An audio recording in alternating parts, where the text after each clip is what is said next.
stream, make sure we're live.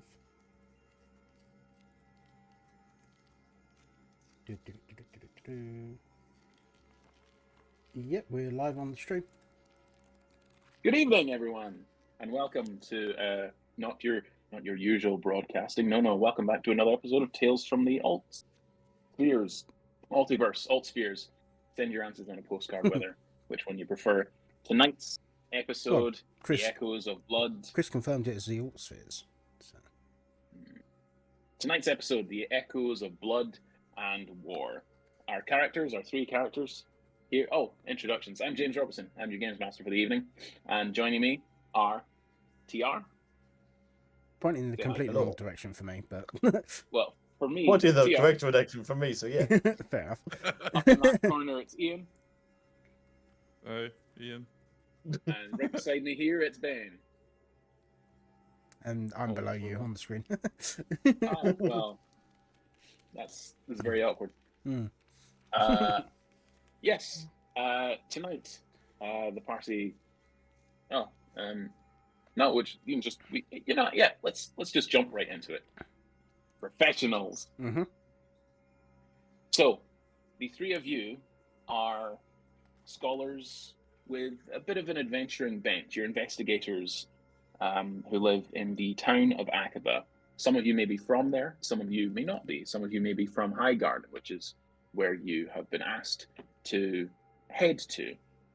Recent reports in from the recently reclaimed farmlands out in that direction state that attacks have been happening on farmsteads, on the few monasteries that are still left standing from the days before the Ragnar Crusades, a major event in which portals at the four corners of the of Eros opened up, and goblins and doppelgangers and all sorts of horrible creatures poured in from the plane of bloody war, Ragnar.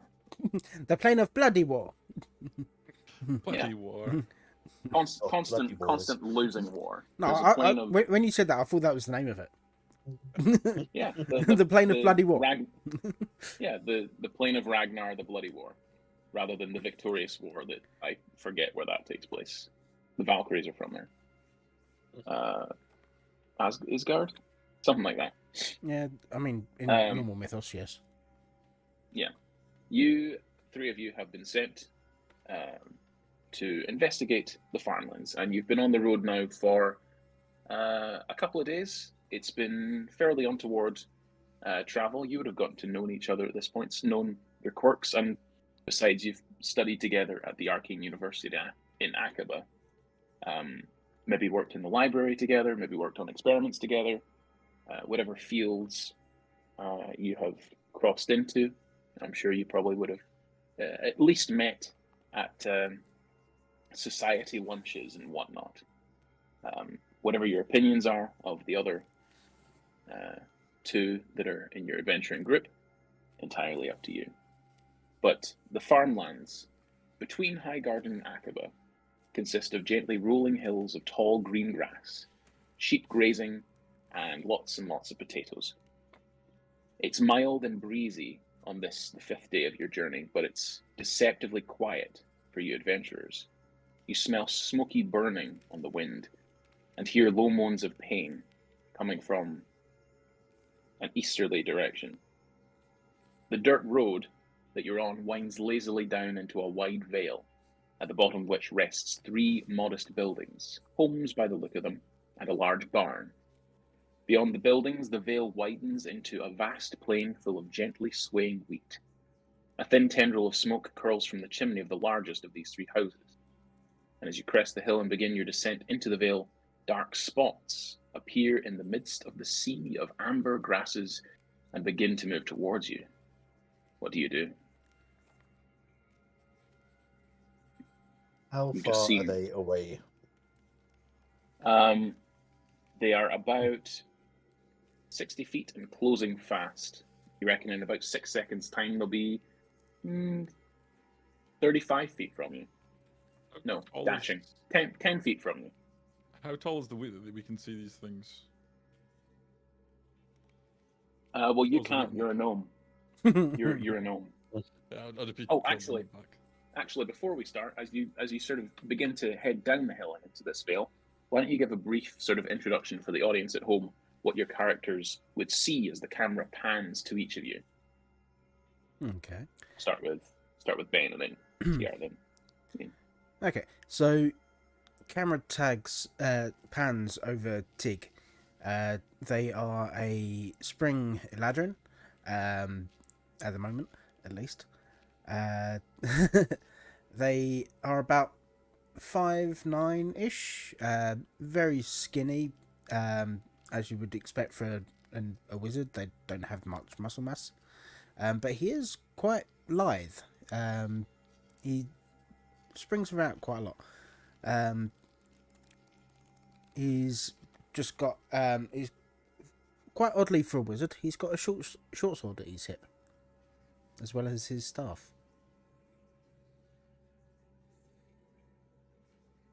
And yeah, Excellent. And walking beside Tig is Dr. Gluckler.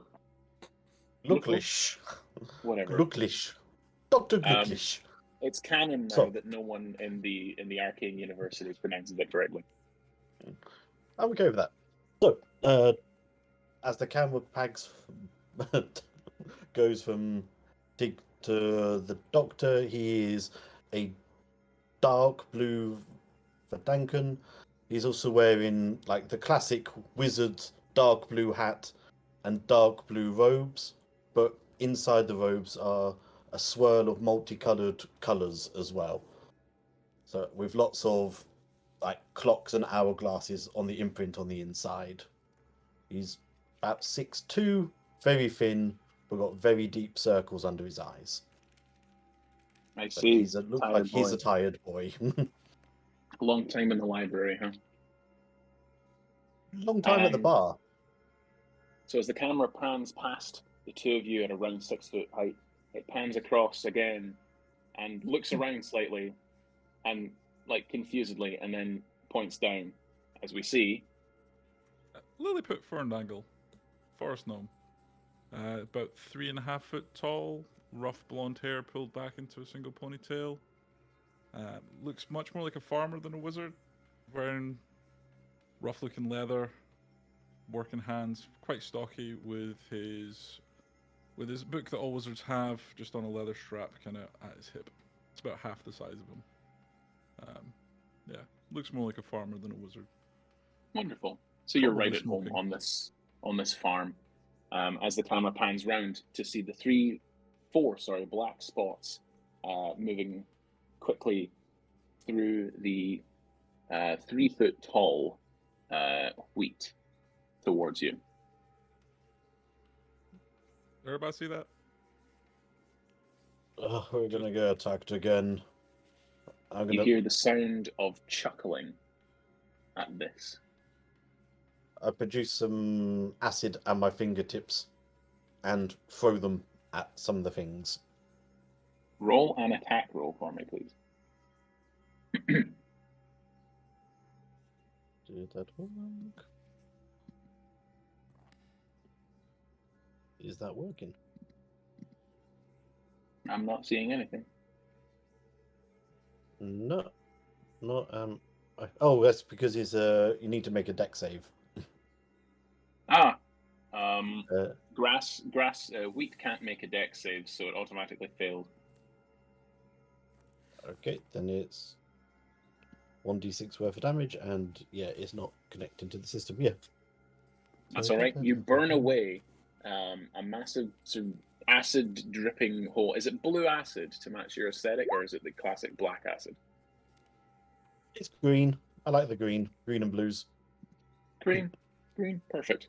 So you've carved away a pretty solid 5 foot wide glob of this wheat, and you hear a startled and the clattering of a dish, and the thumping of a person jumping to one side. You hear similarly 3 other, and then much, not thumps, but it's like you hear rustling as whatever creatures were approaching you crouch down.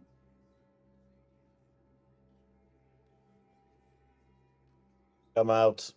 I can't be bothered to do this. Come out. 5 long days of travel. Come on out. From the acid hole, you see. Where the fuck? Hey, what are you doing? What are you going like that? Are you ready? Did you understand him? Does I say anyone we speak kill it. halfling? You Lily speak puts- halfling, so you understood that. What are you going throwing acid at me then for? He's asking why you threw acid at him. He was going to attack us, I assume. What are you going for? People don't generally. And halfling backwards said, Why are you jumping through the wheat? What are you doing? We thought you were going to attack us. This halfling. No! Coming to bring you quicker. No, we brought you. Well, they're slightly squished now. Pastries. Ew. I like pastries. See, one of them fancy elvish delicacies, croissants and panes of chocolate. I don't like the sound of no pain. But It's only pain if the chocolate spills on you. I might be mispronouncing it. In Elvish, it's something It's else. a pan au chocolat. I don't speak Elvish. Sorry. Actually, I can't speak Elvish either. That's weird. I can speak Elvish. But I can. Yeah. The elf can't speak Elvish. You can speak Elfish. I just looked at my languages and it doesn't say Elvish. Yeah, so they bring forward a large carafe of beer and some pastries. No, we live here. No, this is our farmstead. We thought we sent out cries of help a week ago, 2 weeks ago, even as well. There are farms being attacked around here. Were you sent from Aqaba, from the local government? We could really use a hand here.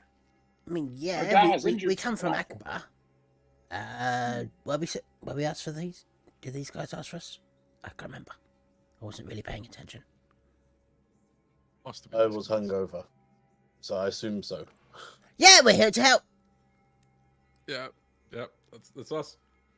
Yep, they sort of bounce up and down with glee and begin gesturing for you to follow them. And they take you back to the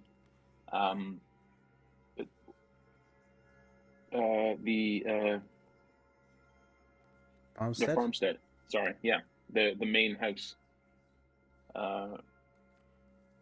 Yeah, and as they go very loudly and very quickly, the two of you don't speak halfling. Note, very animatedly, they convey that there were a few raids recently. Goblins have been coming through these lands, but not like your usual goblins. These ones are much bigger, like taller than a dwarf, almost as tall as a man. The youngest halfling there seems on the verge of saying something to Dr. Glucklich, but Doctor, you notice she sort of holds her tongue, stops short of saying anything beyond what her brothers and sisters have said. They do seem to be quite scared of the goblins returning, though, as they bring you towards their home, and anyone who's proficient in medicine can smell not quite decay, but certainly that sort of herby smell, as if of someone who has tried to grind up herbs, and it's a bit like not the Vaseline, the night nurse stuff that you put on. Vicks. Yeah. Smells like Vicks around this door, especially this much larger house. Mm-hmm.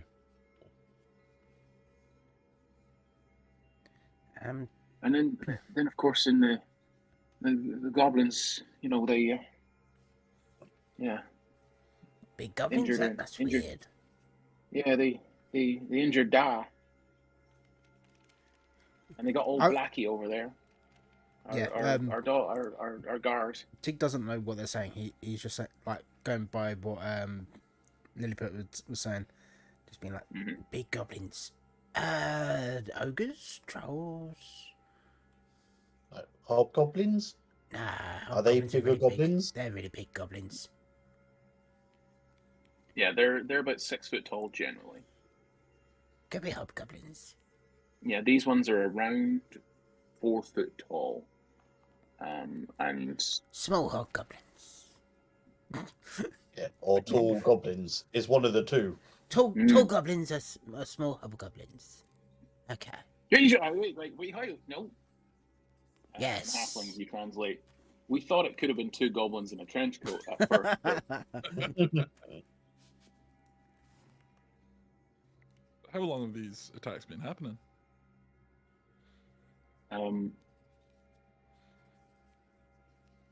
you translate, as they say, the following basically, that it's been happening for, that they had heard that it's been happening for a couple of weeks now, almost a month. The attack on their farm was 4 days ago. And there was an explosion. They offer to show you the explosion site. Yep. Their farmhand Nickel was killed in the explosion, Oh, unfortunately. Does he have a grave? Well, he's got. Or is there not enough of him to actually make a grave? There were bits of him. There was enough of him to bury. I mean, the thing is, as we've got they didn't Revivify, have. so we can bring Nickel back.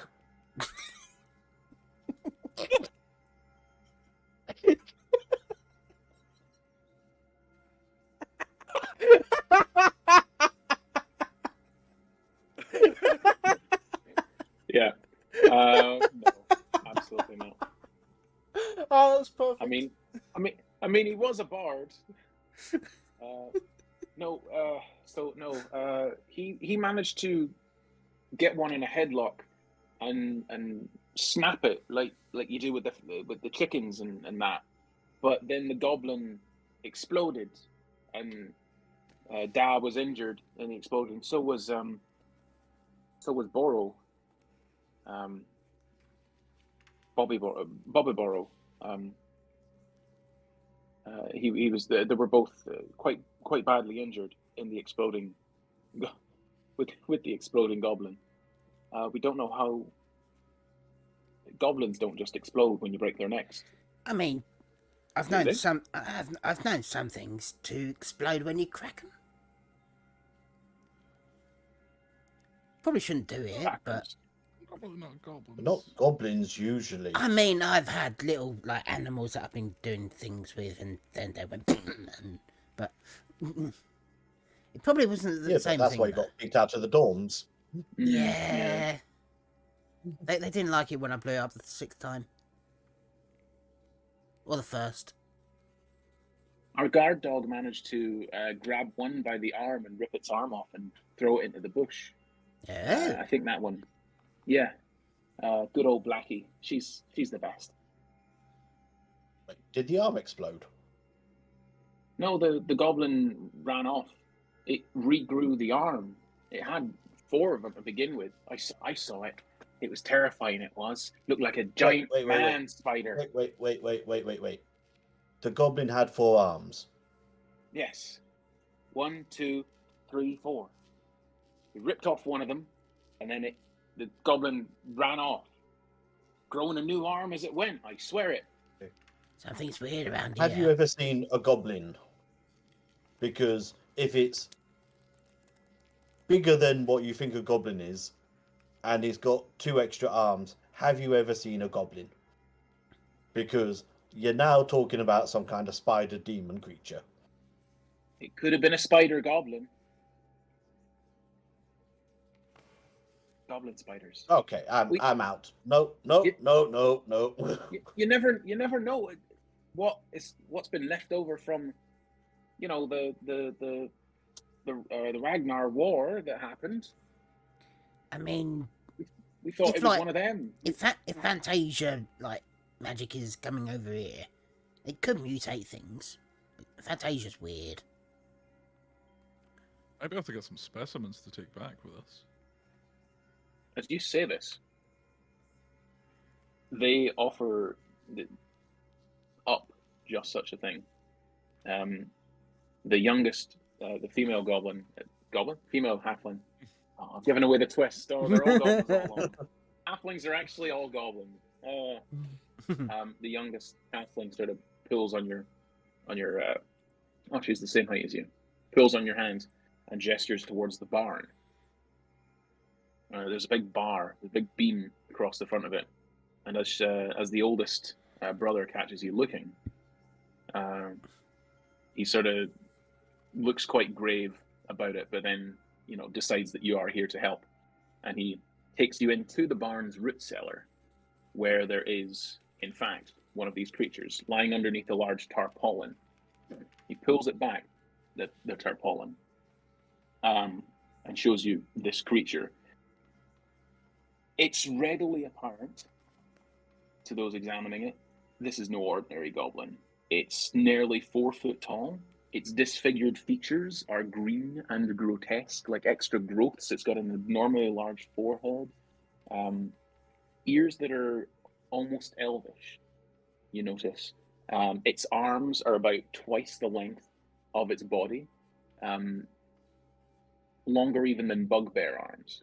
So in relation to its body, it could have easily lifted itself off the ground, and another person could have stood underneath it quite comfortably. So they're a Sebulba goblin. Yeah, that's what I was thinking. Yeah, something akin to that, or some sort of mutant. Doc Ock goblin. Yeah. Well, I think these were goblins at one point. Definitely some fantasticness going on. Yeah, that ain't right. That Something ain't weird right. happening. Because that's not natural. No. You wanted to take a sample. For what purpose? And does anyone else want to do anything with / to the body? I'm just wanting to have a quick Arcana check over it, just see if he can, because Tig is actually from Fantasia. He might be able to delve some kind of Fantasian magic-y kind of crap. So what are you looking for specifically? Signs that, of aging that you're used to seeing when creatures pass between the portals, or? Well, it's more like to see weirdness? if he has a Fantasian aura about him, kind of Okay, roll a vibe check. vibe check. Yeah, What am I that's rolling for Arcana. that? Okay. Arcana. Can I do a medicine check No. to see if these things are actual natural or whether they've been grafted on? I was gonna say something nature-y as well. That's what I Yeah, was thinking medicine or Arcana from anyone who wants to do that. I can. That's a medicine. Oh, wait. I was gonna say I can help with that, but So 25. 25. Yep. It doesn't look like these limbs were grafted on.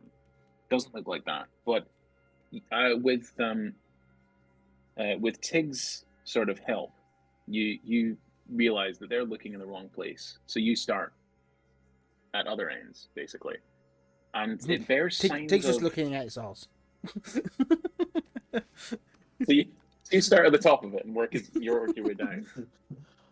Yeah, you see if the best still lasts, Nothing- that thick goblin booty. Yeah, he was distracted by the thick goblin booty. No portal to Fantasia here. A different portal to Fantasia here. How has this happened already, Weston? Oh, I'm liking it though.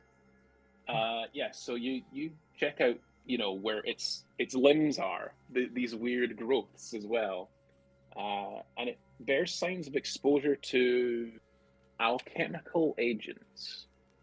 There are burns along its neck and its face area. There's an unusual smell coming from its mouth as you open it. Actually, you know what, Tig? There's an unusual smell coming from the south of it as well. But there's a lot of unusual smells happening around here. Mhm. You're also smelling that heather and Vicks Sudafed kind of thing, and it's messing with you. That's why you didn't realize. But Mhm. it seems to have been exposed to some kind of alchemical agent, the kind that the wizards back at the university who meddle with artificery would and potions would come home smelling of, basically. Kinds of things that they use. Okay. It's a You really wanted to weird take a smell coming from sample? this goblin booty. Yeah, I mean, generally, yes. I mean, it's not the normal weird smell. It's just a weird smell. Ah, okay. Roll a luck check for me, Don. What am I doing? Just a D20? Just a D20. 4. That's not a good result. That's not a good luck check, is it? A massive fart lets out of this thing as the noxious body odors of a 4-day dead creature begin to blow over you. It's not nice. I'm just going to quickly roll a con save. And Tig throws up over the body. Fair. We could have said that Lilliput, you can grab your vial of blood or something. I've got various different bottles I could fill with just a sample of blood. Somebody back at the librarian would probably buy it or find it useful. Yeah, vial of blood you can take. Scrapings of the growths on its face, the burn marks, that sort of thing you can take. And then Yeah, it's not great. Not great for you, to be honest. All the halflings except for one have moved out. The oldest has sort of made sure that the youngest is the younger 3 have stayed out of this room. Do any of you have prestidigitation just to clean that up? I do. I never learned it. Wizards, or just prestidigitation, clean. As you think clean, you clean a lot of the soot away from this thing, and you clean up the burns as well. Definitely looks like this thing was lowered. It definitely looks like it was hit with acid at some point as well. This alchemical burn up to the flesh seems recently healed. Weird. Weird. How is your dad doing? Like you said, he was injured. Should we take a look into him? Yeah, he looks grave as you say this. After it's not doing so well. After the initial look around, Tig's gonna sit in the corner and start ritually casting detect magic. Okay, so you'll be doing that while the other 2 are talking to Grenell, the head farmer. Well, look and see if he's got any weird growths or marks on him from the exploding goblin that he faced. Grenell, as you're led inside, the oldest, the one in charge, is initially hesitant about it, but he lets you in. There are 2 halflings lying in the beds, sort of covered by that mosquito net looking thing. There's a mist that's playing underneath, like a bit like a fog machine is blowing in. And there's another halfling, a son this time, who's wearing face mask and gloves, and is sort of in the process of crushing up more herbs. He's clearly the herbalist and the medicine, one of the medical practitioner of the family. And he turns around as you enter. Yeah, you're right. What's going on? I'll speak to him in Halfling, just coming to have a look to see how your dad's doing, given the goblin attack we're here investigating and looking at. How's he doing? Dad's on the mend. He looks at the younger looking halfling. I don't think Bob's gonna get through the night. or he might not. We need magical healing. There's only so much I can do for them. You can. Are you doctors? Either of you? I am a doctor, but not that kind of doctor. And I can help show you the mysteries of the universe, but not quite helping. Not quite sure the mysteries of the universe relate to evocation and healing magic. That's But- what my but- thesis is about. But and I'm sure it's gripping. I'm sure it's really, really interesting reading. Not much of a healer, but I do specialize in botany. So what are you- Yeah, roll a. Do you have a herbalism kit? I don't have a herbalism kit on me, no. Then just a flat nature check. Come through. That come through? I'm not seeing anything. Yep, 26. Read out the score. 26. Oh, goodness, yes. You smell the herbs. You see the jars and the vials. You take that. You do that sort of thing. You reckon these herbs? This kid is clearly really talented, very skilled.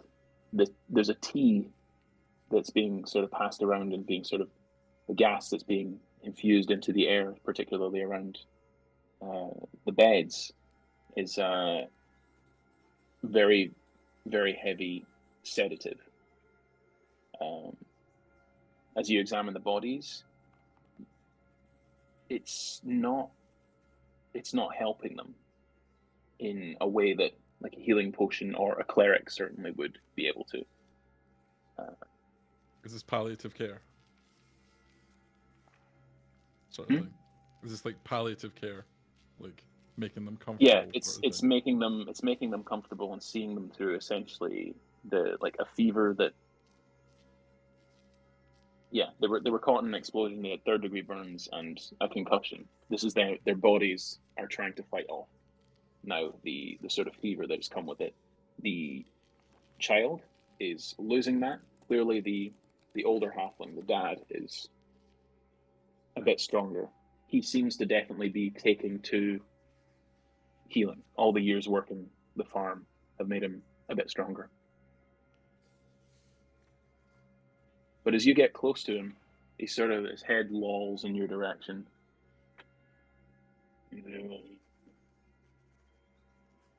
Just muttering under his breath.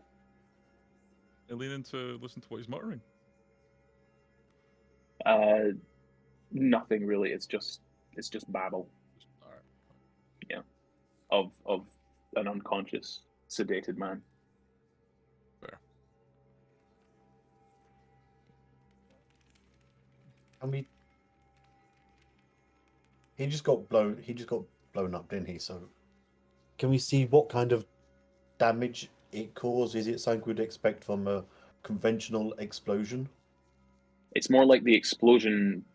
So the halflings would have told you. Sorry, my bad. They were blasted against the wall and were concussed and suffered internal bleeding. Okay, fair enough. Yeah.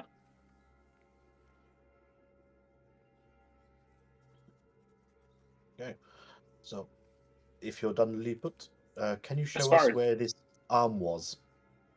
As far as the halfling could tell, anyway. Yeah. Can we think get this- one of the kiddos to lead us towards the arm under the bush? I'm gonna roll for this. Grab the arm. 19. the one that- Yeah. The one that old Blackie ripped off. Yeah. Yeah. Yeah. Old Blackie has it as a sort of prize. They tell you. Won't let it go. Won't let anyone get close to it. You're just sort of sitting on it, perched on it, waiting for it to come back for the arm. But Like his the dog. but the halfling leads you out to the edge of the wheat field, and you see an enormous shaggy creature, about 8 foot tall, and wider than a horse. It's closer in size to a bear than anything. A small bear, but a bear. Black bear. Yeah, those are medium creatures. It's wider and taller than a man. And as you get close to it, you hear a sort of thumping on the ground, just like a rhythmic thumping. And it turns towards you, and it leaps on, and you're suddenly enveloped by a massive fur. Both of you roll d20s. We'll see who it jumps on.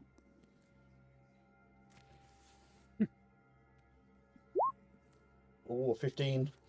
Mm. Rolled a 20, but it's not come through. You rolled a 20, but it's not come through. That old chestnut. Mm. I'll give you the benefit of the doubt. Dr. Gliffley, I'm sorry. This thing turns and bounds at you in a single leap, and lands on top of you. And Lilliput, you can see this thing is not a dog. It is not a bear either. It is it's massive ears. It looks a bit like a hare, like a rabbit, but it's massive. And you can hear that rhythmic thumping again as it's sort of tapping its hind leg on the ground as it sniffs Dr. Gluckluck. Please save me. I'm too pretty to die. Please. Clearly it smells something about you, but it isn't immediately apparent. It gets off you as the halfling sort of, just go, off you now, off with you, black. Go on. Here's a good dog. You call that thing a dog? Well, we know it's not actually a dog, but real guard dogs are so hard to come by. She never attacks us. Far more importantly, Guard. why did you not try and save me, Lilliput? I was gonna prestidigitate you to smell awful, but it looked comfy. Yeah. I think I did that myself. And I'm just going to waft away my robes for a second. There's a lovely rabbity smell in there now. And with a vague hint of rotting arm. What's the arm? The rabbit plods back over to the edge of the wheat field and sits right by the arm, which is quite discolored looking. Like it's that sort of tinted green, dark green of poison. Ben, at this point, by the way, your detect magic is getting there. But you guys will do this thing with the arm, whatever you want to do. Then we'll come to you, Ben. Is it the same color as the guy in the barn? Roughly, but it looks a bit more like there's a tinge of purple to it. Like the blood itself has congealed and infected the living tissue. But it looks like a standard goblin hand, albeit a lot bigger. Yeah. It doesn't bit look bigger. like because Not the quite as arms are. Okay, so the arm isn't super long, or is there like what part of the arm are we? Does it come off at? Like above the elbow, below the elbow? It's the other arm. It's the other arm. Yeah, it's up. It looks like it's been ripped off at the shoulder. The thing about this one, it's not overly long, but the claws are longer than your fingers. That is worth noting, you think. And as you look at the rabbit, now you're up close to the arm, you notice the rabbit seems to have recently healed scratches that might match the claws.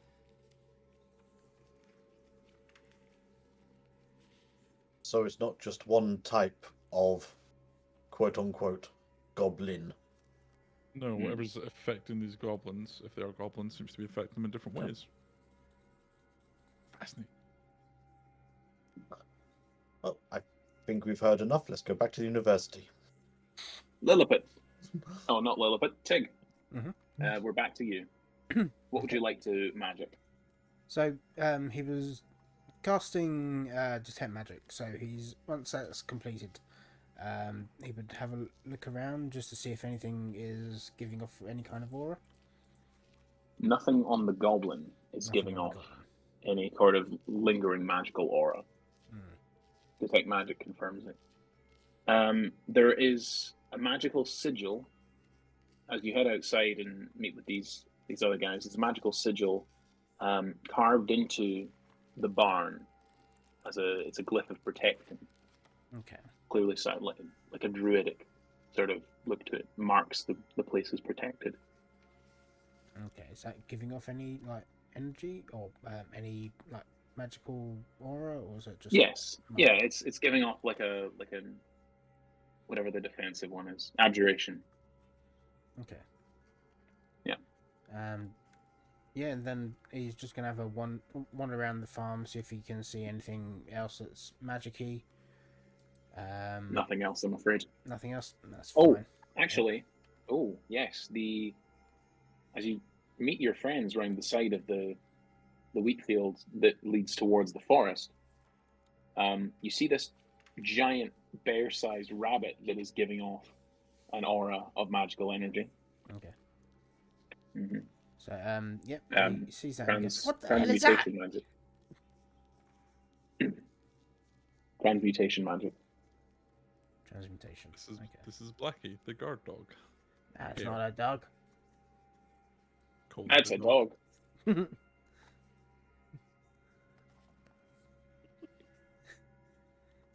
Now, what have you found? It sniffs at you. Yeah. I mean, there's some kind of like druidy magic-y thing here. Don't really know much about druid magic, but it looks like it might be some kind of protection. I don't know. Have these like been dealing with druids at any point, or I don't know? Could be some weird druid crap. I don't know.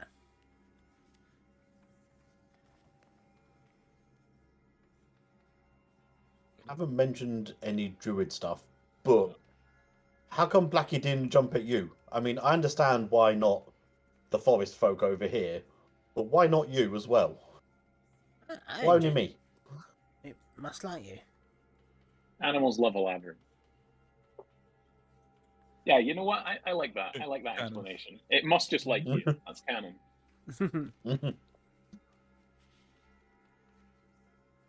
Goddamn thing! Like, There is a trail through this part of the wheat fields towards the forest, towards Highgarden Forest proper. Where you are is still technically, it's technically the border region between Akaba and Highgarden. Highgarden itself is the capital of Highgarden Forest. A bit like Lothlorien is in the woods of Lothlorien. Is there any like obvious tracks that the goblins would have made, like running into the woods? Yes, there is a trail that you can follow.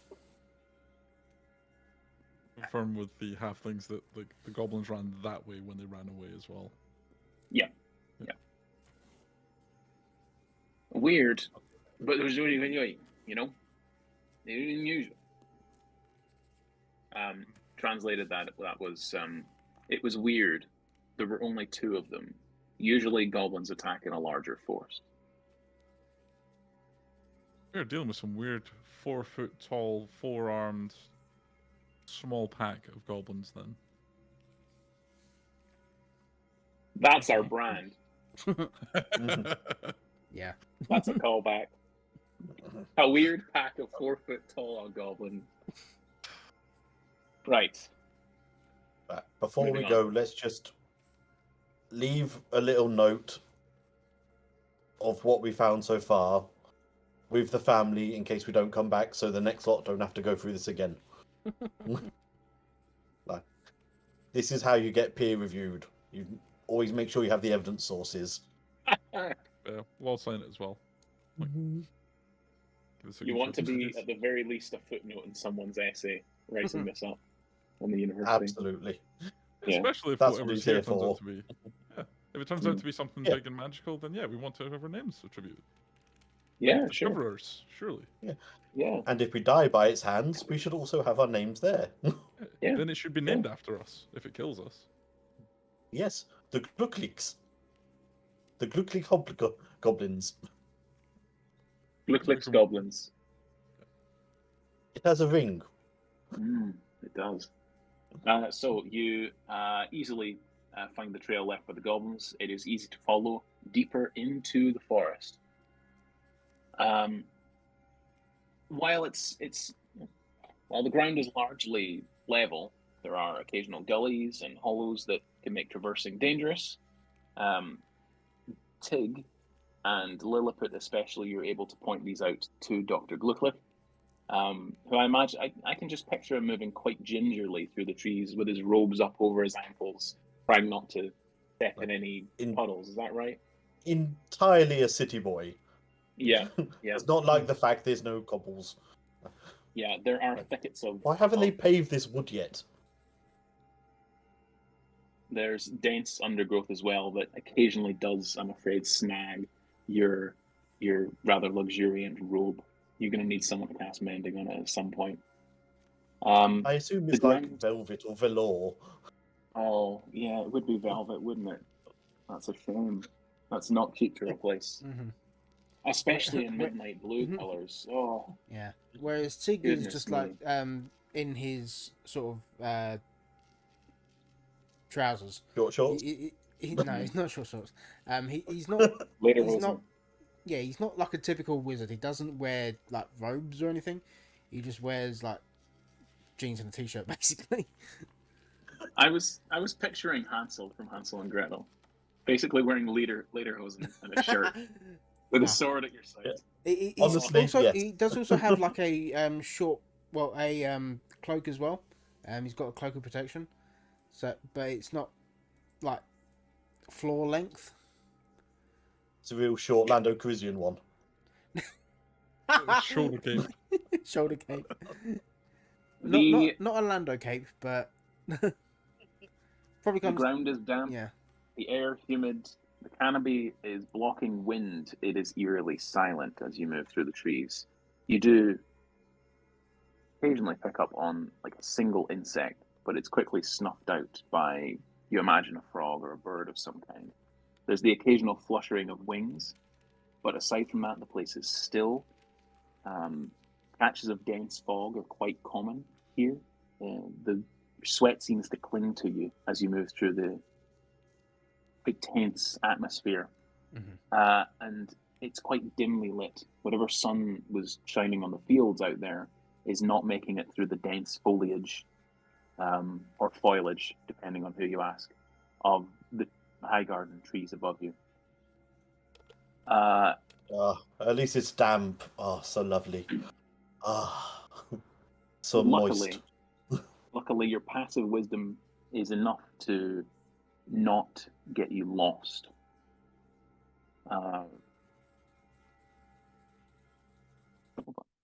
Yes. No, that's fine.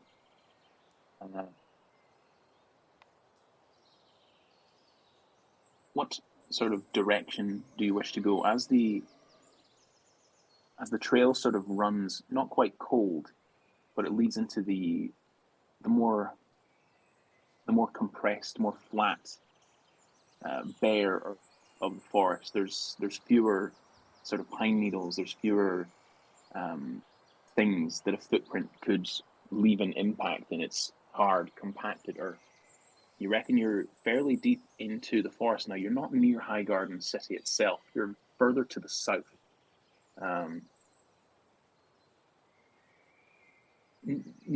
Not quite near where the portal opened up, but not a boot in the arse off it. You reckon about a mile, 2 miles at most, to Highgarden City. Can I do a perception check You may, for yes. the information booth or concierge? You fail. There is no information booth or concierge. But you may roll a perception check to look around regardless. 18. You hear them before you see them. A shuffling, a snorting, a clatter as a bit of metal skitters out of someone's hand and lands nearby with a thump. Get up! Come on! In what language?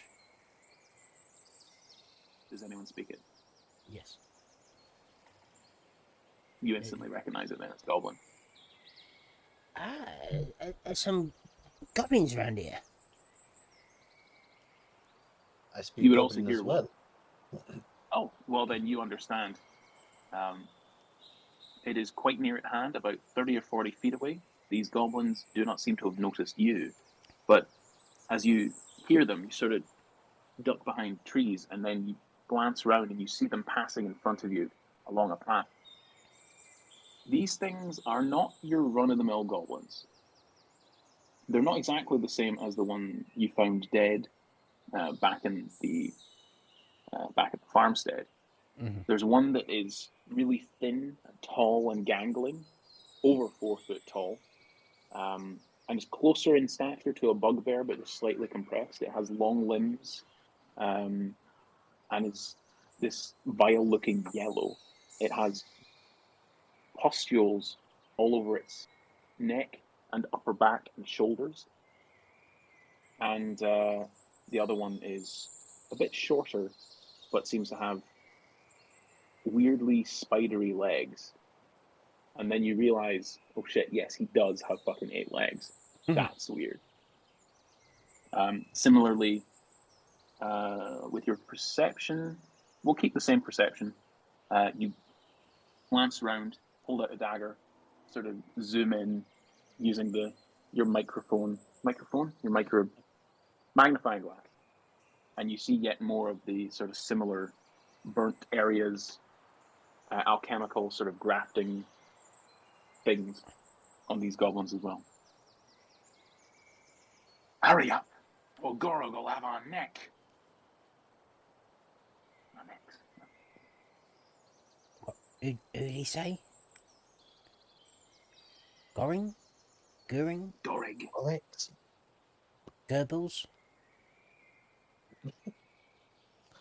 It could be Goebbels. Right, Could be shall we gerbils. follow, Could be or Goebbels, shall yeah. we take them out?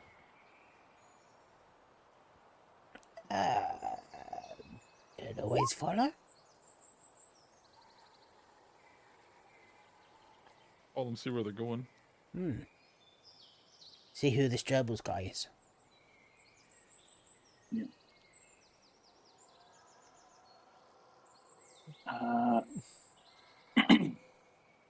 Excuse me. You follow them through the forest, and you smell another sort of burning smell off to about 30 feet off the path. The goblins stop in an intersection between the path that they were going on and towards this burning smell. You hear them mutter something like, "No time for that now. We've got to get back." And they move off the left-hand route. Do you continue following them? Yeah. Take a mental note of where this thing is, but As Burning you smell. as you move past the burning smell and the path leading in that direction, the goblins do not hear it, but you are close enough. They have moved 60 to 100 feet away. You hear what is quite obviously the faint, at this distance, wailing of a baby in that distance. Signs of life. Come on, these goblins are getting away. Cool, yeah. Chaotic evil. I like it. Get that scene. You don't get that treasure. no, that's just Tig. He doesn't care about babies. Don't know about these two. I honestly did not decide on what he would be, but I'm going to go for neutral. He's going to follow the plan. The plan is the goblins. Yeah. Who cares about the baby? Lilliput's lawful good is a no. If she's lawful good and wants to go for the baby, go for the baby. Yeah, If that's Lilliput's what- gonna, hearing If a that's baby what Lily cry, would do. Yeah, Lilliput, do you speak Elvish? I do. Yes.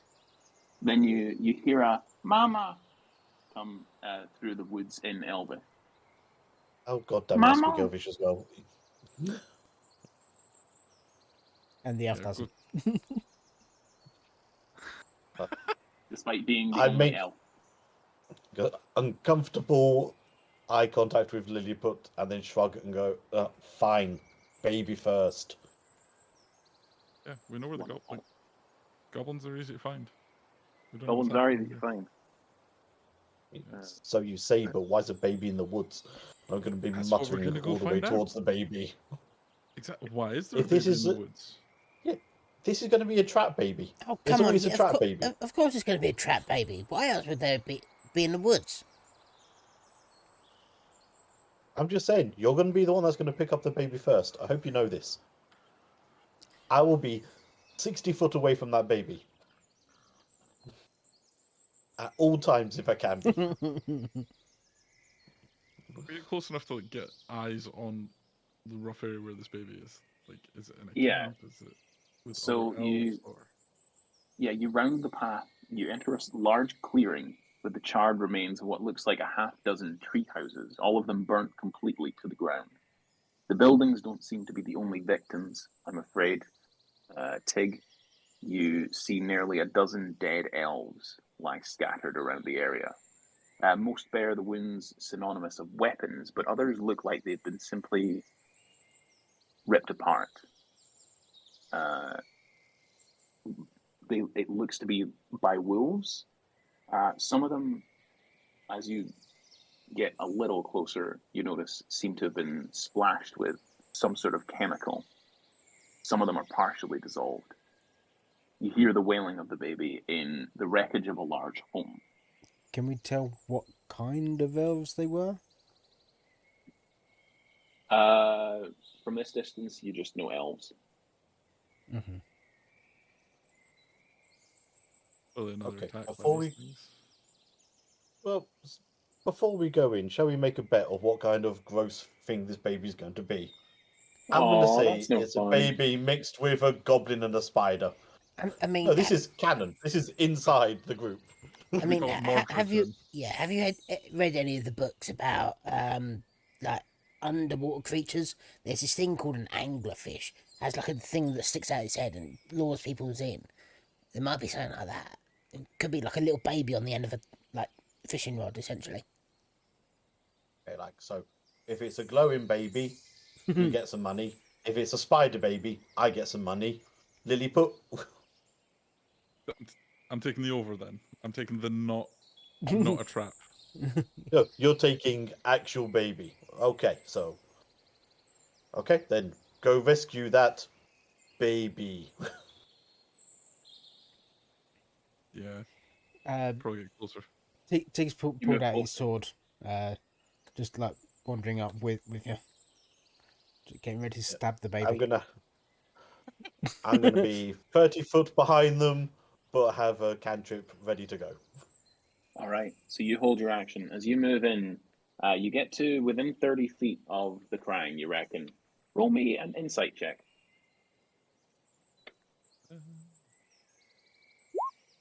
That's a 10. 10. There's a baby in that large house. You're sure of it. Does the house itself look to have been attacked? Similar or like set on fire, similar to the other ones? There, you see that it's been brought down out of the trees. Yeah. Are there any windows to said house? This tree house. If there were, they would have had no glass, and the wooden frames have collapsed in themselves. Just saying, why would you leave a baby alive? It's a I trap. mean, I mean, Yeah, look, weighing things up, it is probably a trap, but it also could just be a baby. I'm not going look, to take that all, risk. all It these is bodies a around baby. here, they're half dissolved, half decayed. So they've been here for a while. There's no way a baby survived by itself. How fresh do these bodies look? Like, are these like you said these were like recent deaths, yeah? You Maybe could somebody examine hid the one. baby. Maybe somebody hid the Mm. baby. You could examine one, but from the smell of them, they're not fresh. Not fresh a couple of hours, not fresh a couple of days. You know what? I'm gonna roll a d10. I'll do a medicine check if you want. No, I'm just gonna roll a d10. Why not? They are 8 days old.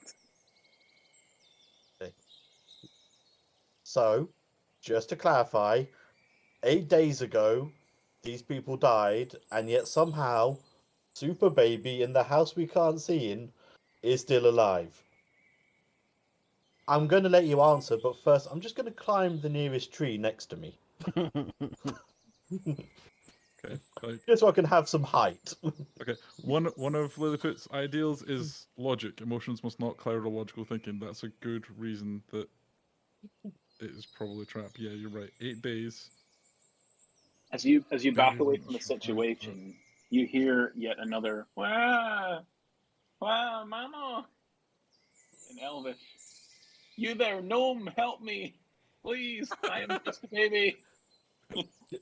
Can I shout back in Elvish? Show yourself, baby! that. I'm trapped under The come weight get of your me. lies? Wow. You're an awfully No. eloquent baby. Oh, come on. Please come and help me. Are you my mummy? Oh no! Fucking off at that. Mommy. Tig's just looking around going, What is this thing saying? It's talking a lot for a Oh, baby.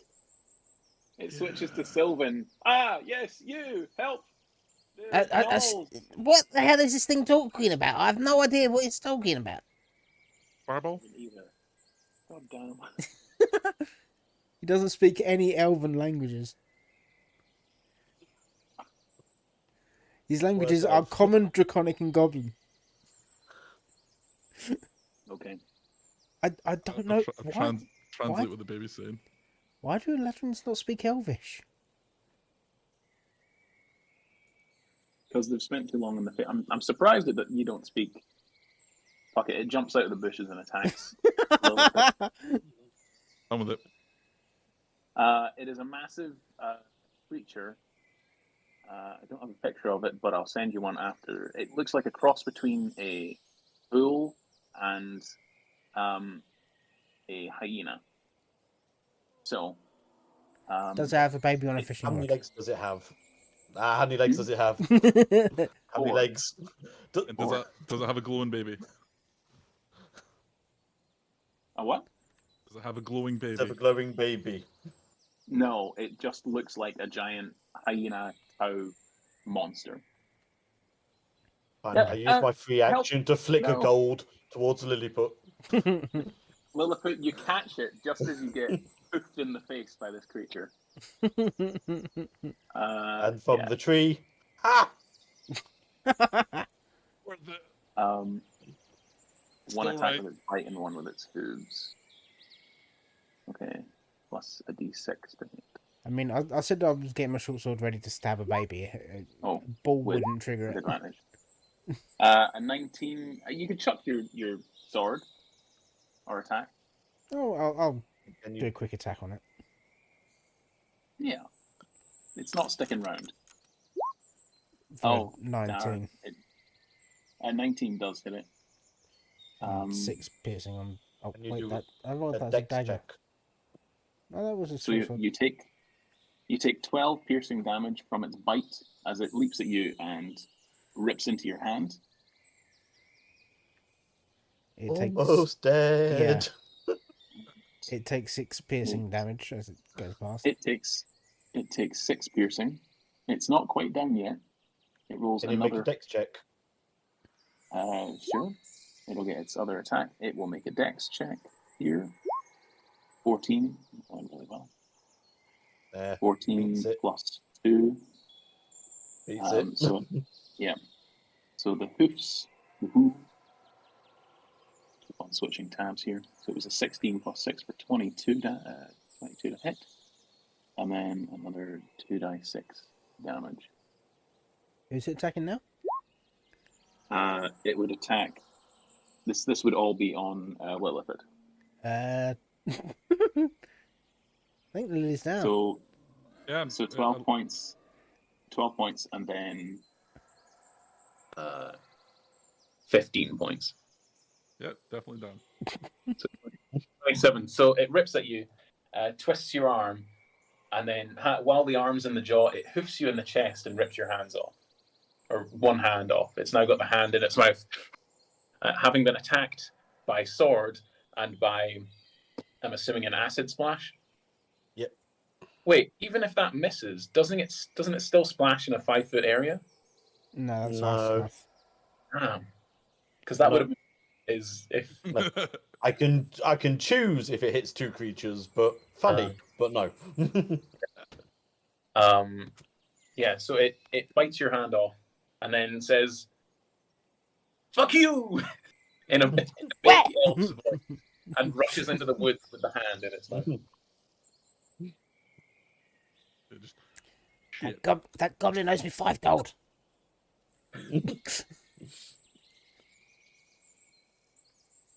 Yeah, I'm just gonna call down from the tree, like, is Lilliput dead? Looks like it. Goes over, like, sees him bleeding out. I suppose. And, like, uncorks a healing potion and feeds it to them. Those healing potions would have been really good for that farmer. Yeah, chaotic evil. 7. Ooh, thank you. But you're missing a hand. Yeah, the stump does thingy together. You're still able to do arcane stuff. Just you were reduced to 0. Like the guy from Doctor Strange. Just Yeah, you were reduced to 0 hit points in one surprise attack. It had to take something, but you can easily get the hand back, and there are many prostheses you can get. Hell, there's a 4-armed goblin going about. Maybe you get whatever he's having and have 3 hands instead of Fucking claw. I mean, you No, do. Oh, do you still have that goblin arm with the massive talons? Had you pressed that to the stump, I would have allowed that you could have an extension of the hand. You can spend a destiny point to make it so. Yeah, fuck, that's awesome. So you have a diseased, rotten goblin hand with nails that are longer than your fingers now attached to your stump. Good, yeah, and it started at the shoulder as well, so it goes your entire arm. You're a gnome. It's massive. It's longer than you. You can wrap it. You can wrap it around your head 3 or 4 times. I like that. Was it your dominant arm, or was it? Roll a d20.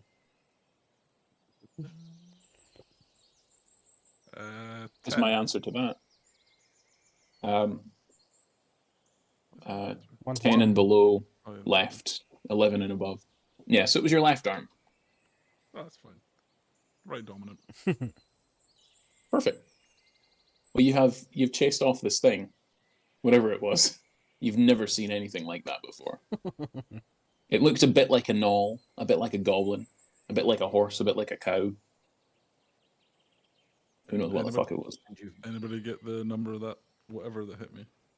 I don't know, but I took a swipe at it. So it's bleeding. You can probably follow the blood. I think what hit you was your own intentions. You walked into a trap. You knew it was a trap. You don't follow the baby in the woods. And now look at you with your big hand. Just wondering if the hand that he took was the hand I caught the gold coin in. I will say yeah. So. Yeah. I'm going to allow it. That's what it really wanted. You saw the fleck of coin, fleck of gold. This is the next one shot. The reclamation of the gold coin. I mean, that could be where this is going now. Yeah, it could genuinely. But yeah, this entire the burnt village now is entirely empty. There are no babies, no fake babies. There are only the corpses of elves and their homes nearby. Can Tig tell what kind of elves they are at this close distance? Mostly wood elves, but there are D4, mostly wood elves. But there are two non-wood elves. They would have been, let me see, probably a human or a halfling. Let me roll a d2. So it was a halfling, and it would have been an earth genasi. But no Eladrin. Weird. The So- earth genasi is wearing a rather fine-looking, almost silvery platinum necklace or something below his leather jerkin. As you examine his body, Anyone want a necklace? Usually Well, that's done. I think the real question is, hey, Lilliput, follow the goblins, find your hand. Which way do you want to go? We'll go for the Because I goblins. gotta tell you, you look weird.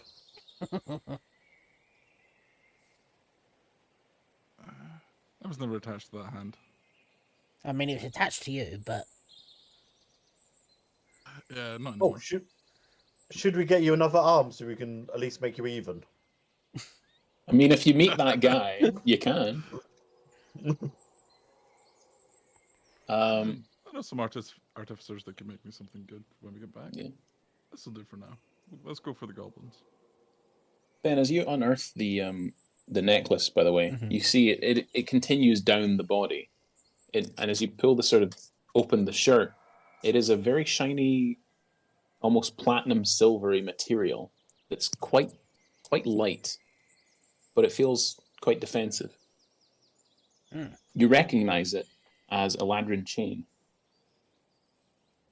where the hell did this thing get this? Pull it off and like just literally just pull it off, like pulling Yeah. his arms. It might break off. Yeah. Like flicking all the that slime off it. Yeah. Lily, Yeah, can it you, is. Dry cleaned. yeah, That's Lily, can gonna you be clean this for great. me? Yeah, I'll press the digitation it clean. And my hand and arm. It functions. It functions as elven chain, but you recognize it as being made in Fantasia, in the Father Winter's court. He is one of the Fey Lords. It gives off a feeling of cold to it as you put it on. I'm just gonna double check it just to see if it works with major armor. Not certain it does, It's classed as a medium armor.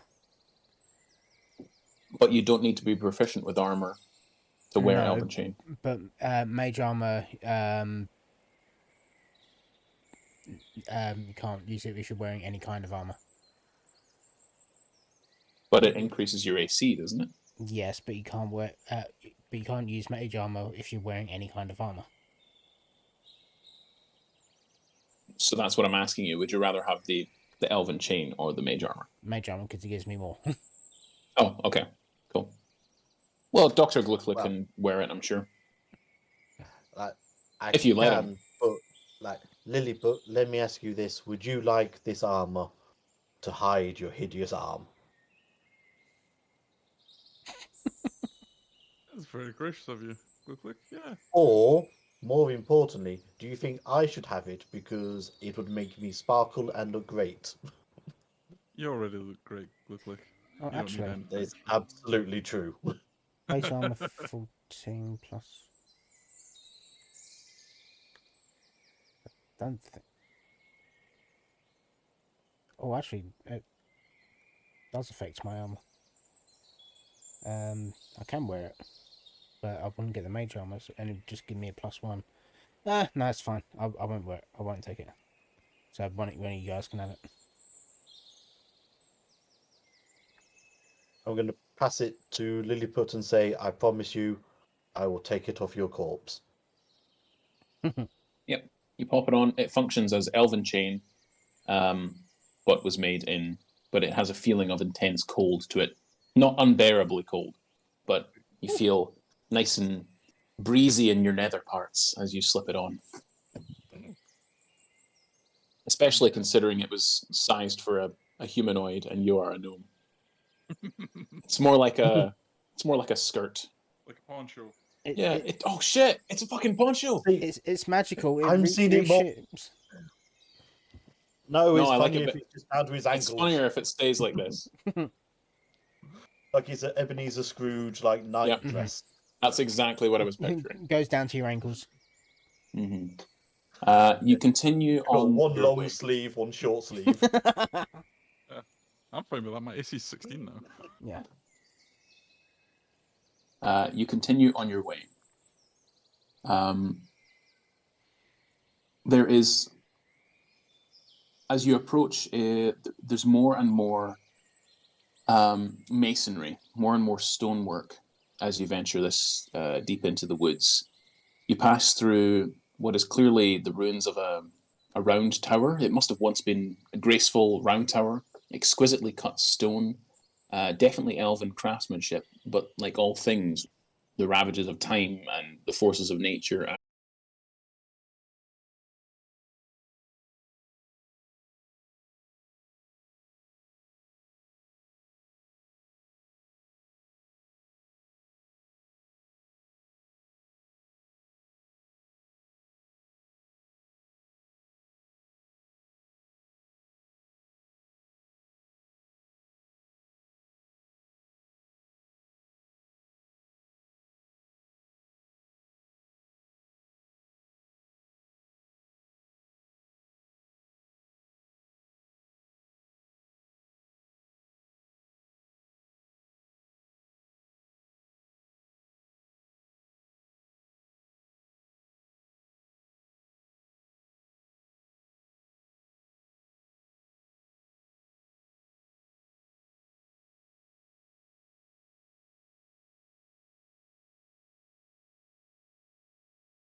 Okay, I'm back. I don't know if the yeah, The stream will have probably gone down. Yeah. It's back up now though. Oh, perfect. I don't know what we lost. So I think the last bit was we just handed out the chain. So really, so you missed the description of the land. yeah. Perfect. So it is twisted, corrupted. Trees have gone black with rot. They bear strange growths of slimy green crystal. The ground is soggy with oozing muck. The air is humid. It stinks. The sky might be clear and the sun provides some light, but there are pools of green liquid sort of glowing with a dimmish green, almost radioactive kind of feel to it. The entire glen that you've made your way into stinks of rot and pungent alchemical fumes. After the traversal of the forest path, the signs of the goblins' passageway, as they've come through, has led to what looks like a small mountain, or rather a chunk of a larger mountain that looks to have been dropped into the middle of a forest glen. Mhm. And it has created a passageway that you can see as it heads down into the ground. The glen is littered with large pools of this fetid green water that is leaking, seems to be leaking from these underground hot springs, but they all seem to be emanating outwards from the rock. Okay. Whatever happened here has decimated the local plant life as well. I think there's a problem.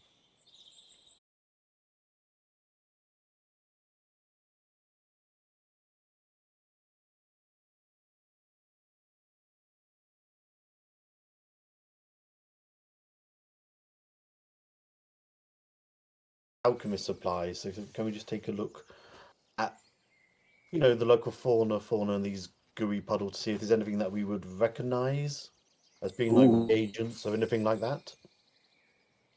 You may take spamples. Spamples. Spam samples. Spamples! Spamples. I love a spample. Free spamples. Free spimples. They're pretty popular Yes. in Hawaii. Oh no, And Japan. stream's just gone down again. Oh, there we go. It's back up. All right. Fine. So the free spamples. Let me see. Would you like a spam corner? Check. That stuff. I will get an Arcana check. Yes, or a Nature check. Oh, nature. Arcana doesn't reveal anything.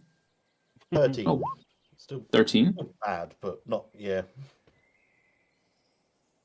13. Still Get probably rid of doesn't that. give me a lot, but might give me something. Yeah, 13 wood. This looks to be leaching out of the rock, or like through crevices and through holes and into the ground, and then from the ground upwards into these pools. It's clearly, as you add some of the reagents that you have with it, the alchemist supplies, and shake it up, do your roadside scientific experiments, all the while being cautious about where the goblins might be. You notice it reacts some of the reagents you have. It is toxic. It is poisonous. It is necromantic in origin.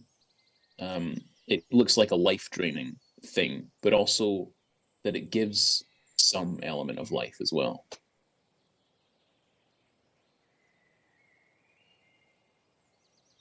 Some sort of twisted design of life. Wherever it emanated from, and you don't know, with a 13, it's like nothing you've ever seen before. You are aware that some people are working on a new energy source that could, that is mutagenic and quite harmful. But wherever this came from, it's beyond you. It's beyond what you're aware of.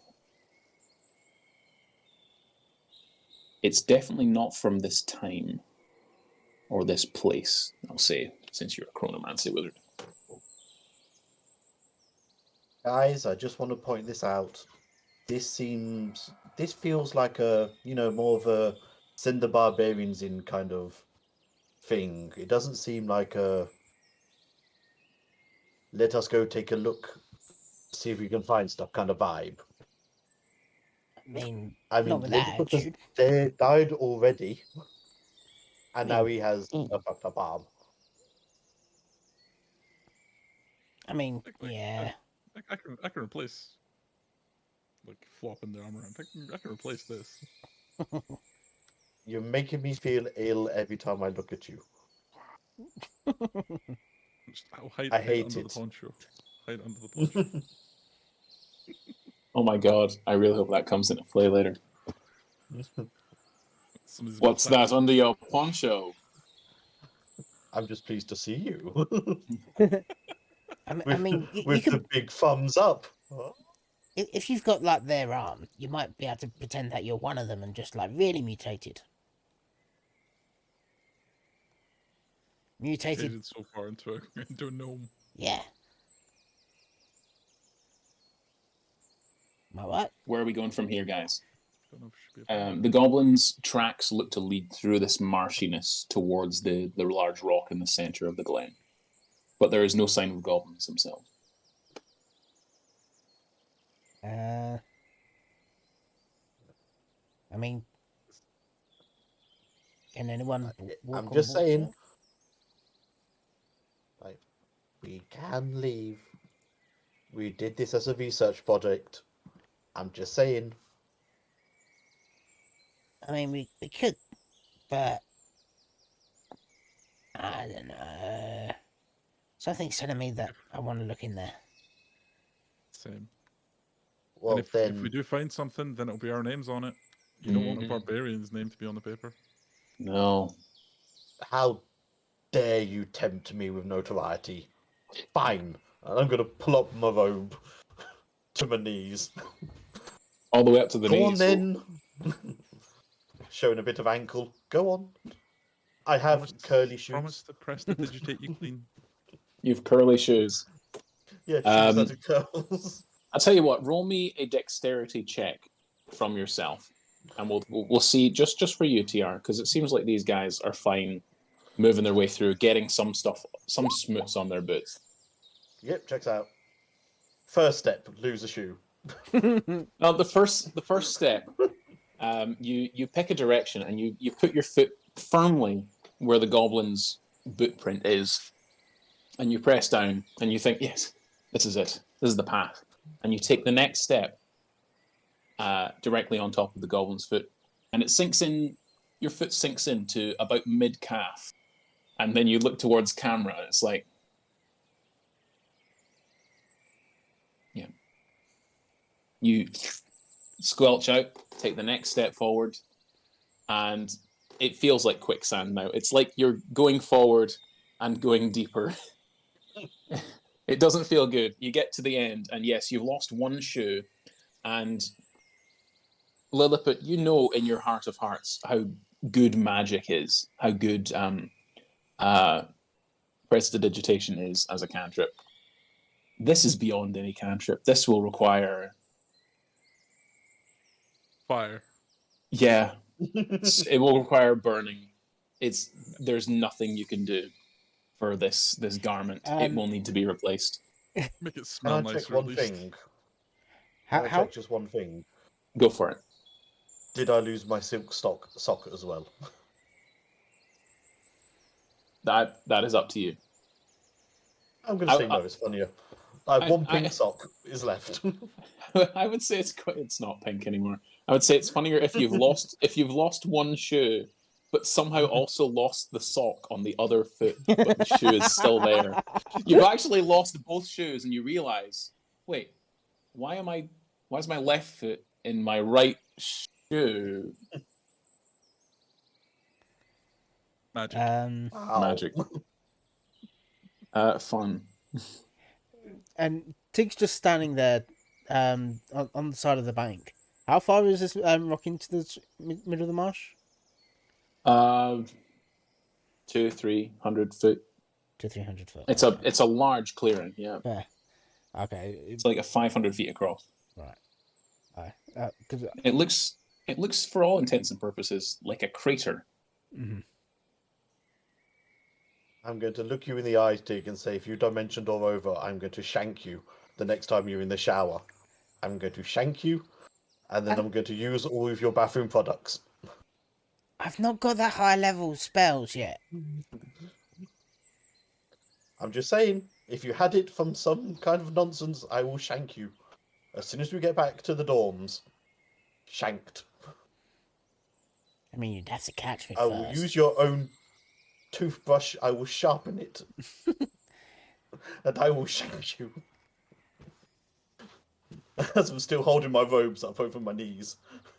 It didn't do anything. No. Your hands are covered in the muck. It got all the way up to the knees and beyond. I'm just looking to see if I do have any elfin bullshit.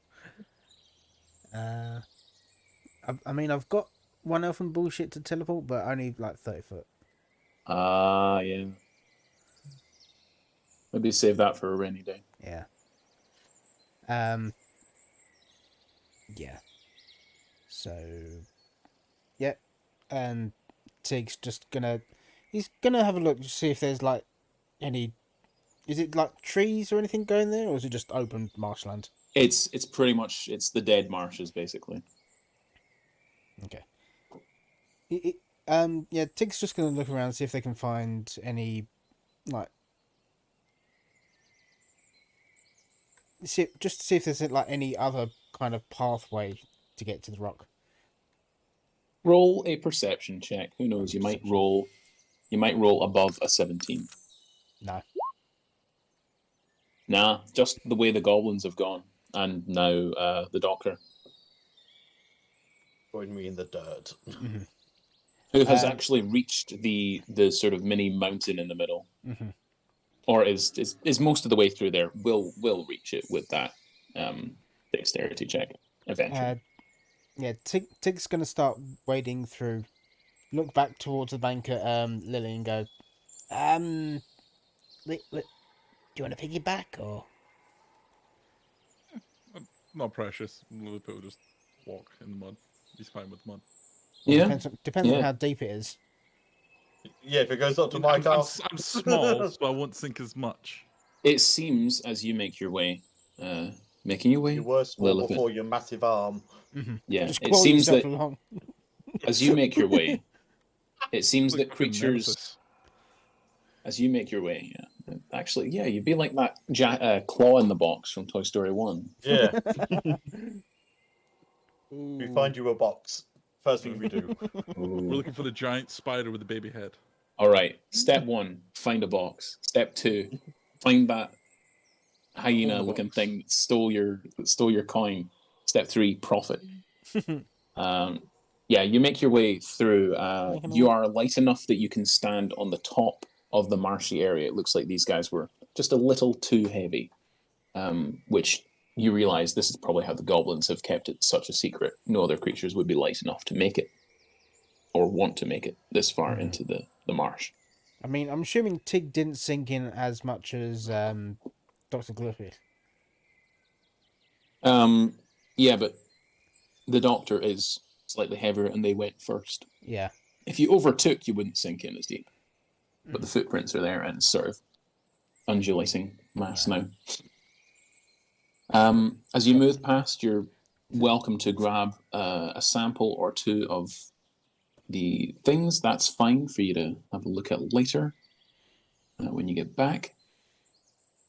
As you get towards, as you get to the massive fragment of rock in the center of the glen, there is what looks to be a thin, like about an inch or two wide crack running right up the middle of it. Inside, you see nothing. It just looks like a big crack in the rock itself. Searching around with, you're all wizards, with a passive investigation of 16, 16, and 17, you all realize, oh, yes, this is a door. Ooh, this must be some way inside. Quick, speak friend It looks and like enter. a doorway. There is nothing like that, but you also, Says with the your dog can't speak Elvish. with your investigation, you notice there's, to one sort of side of it, there is a weirdly out of place, completely smooth bit of rock. While they are investigating this, I'm just going to go in my rucksack and pull out a towel and a cleaning stone and just start cleaning my feet. And then, as I'm glaring at you both, I'm going to pull out a set of slippers and put them on.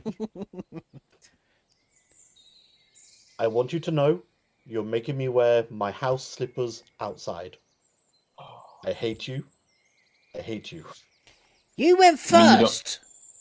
you don't have sliders? I imagine they're very fancy-looking slippers. Rookie mistake.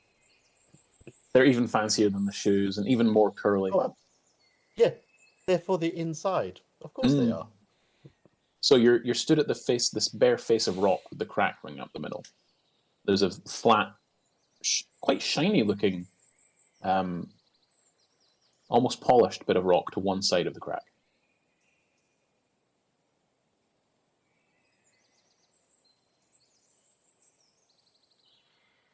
I'm just going to grab a stick from the ground and poke it. Yeah, you do so. Nothing happens. Okay, that was my turn. Go on, Lilliput. Use your arm. I'm gonna use the. I swear this golden door hand. is cursed. What are you gonna? You sticking the claws in between the crack and? And touch the smooth part and see if it reacts to the hand in any way, shape, or form. Yeah, actually, as you press the goblin hand to it, it seems to make a small suctioning feeling on your hand, as if you feel your fingers begin to get hot, and then the other two of you see the crack widen, and you're able to get in. As soon as you take your hand away from the door, it begins to close up again. But this arm is fucking long. Yeah. Yeah. So, like, And it's right beside the door. What I mean is you can Like- press it, walk in, and it slowly closes behind you. Or, if you want the door to remain open, and I look at... I look at... So, how do you fancy losing another hand today? If you beat my record of the same hand lost in one day, I'll be mightily upset. I'm just saying, if you want to keep the door open for running away, I mean, that's a sure, good there's idea. probably a switch on the inside as well, so... yeah, but if this switch needs a goblin hand, do you have any goblin hands? Not yet.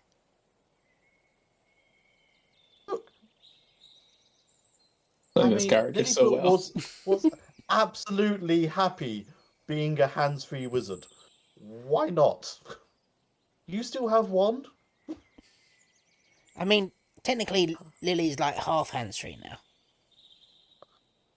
Fair, I have a bigger hand now than I started with. Yeah. So. Yeah. Technically, at the I'm moment in hands. time, you have 3 hands. Just one is somewhere else.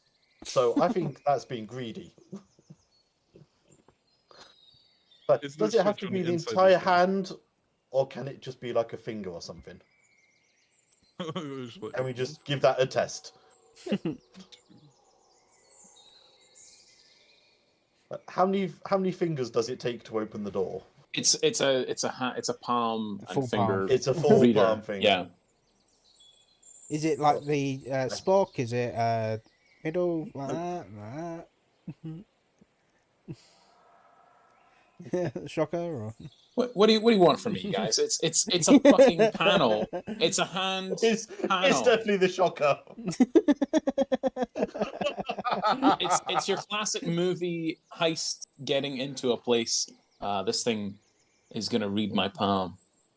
Yeah. It's that. You need the full hand. okay. Can I try with the gnome hand and no effect on the gnome hand? No effect on the gnome hand. Well, it's lucky Just gonna- you did that then, wasn't it? Just get attached to this arm. I mean, like I say, we can It's probably up open it to from the you if inside. you want. No, Yeah, one having of it us just can probably open. open it from the Look, inside. Open the door. One of us can.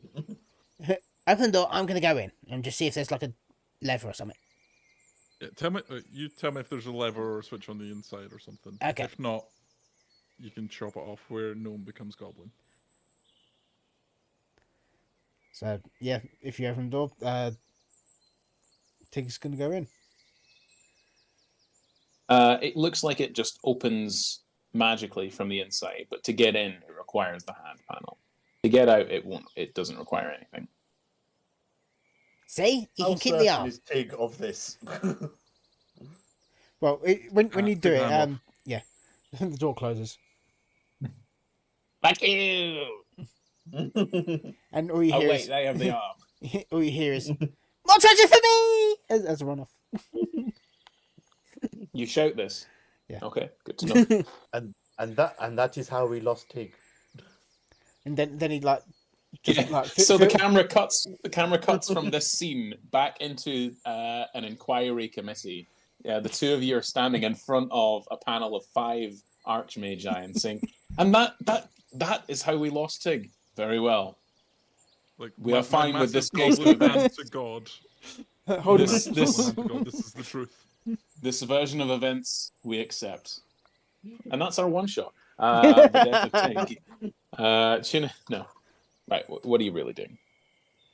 Oh, we Um, opened the door Slightly again. from inside. yeah, so Yeah. Tig's just gonna like wait like 2 minutes, like see if he can hear those two from the outside.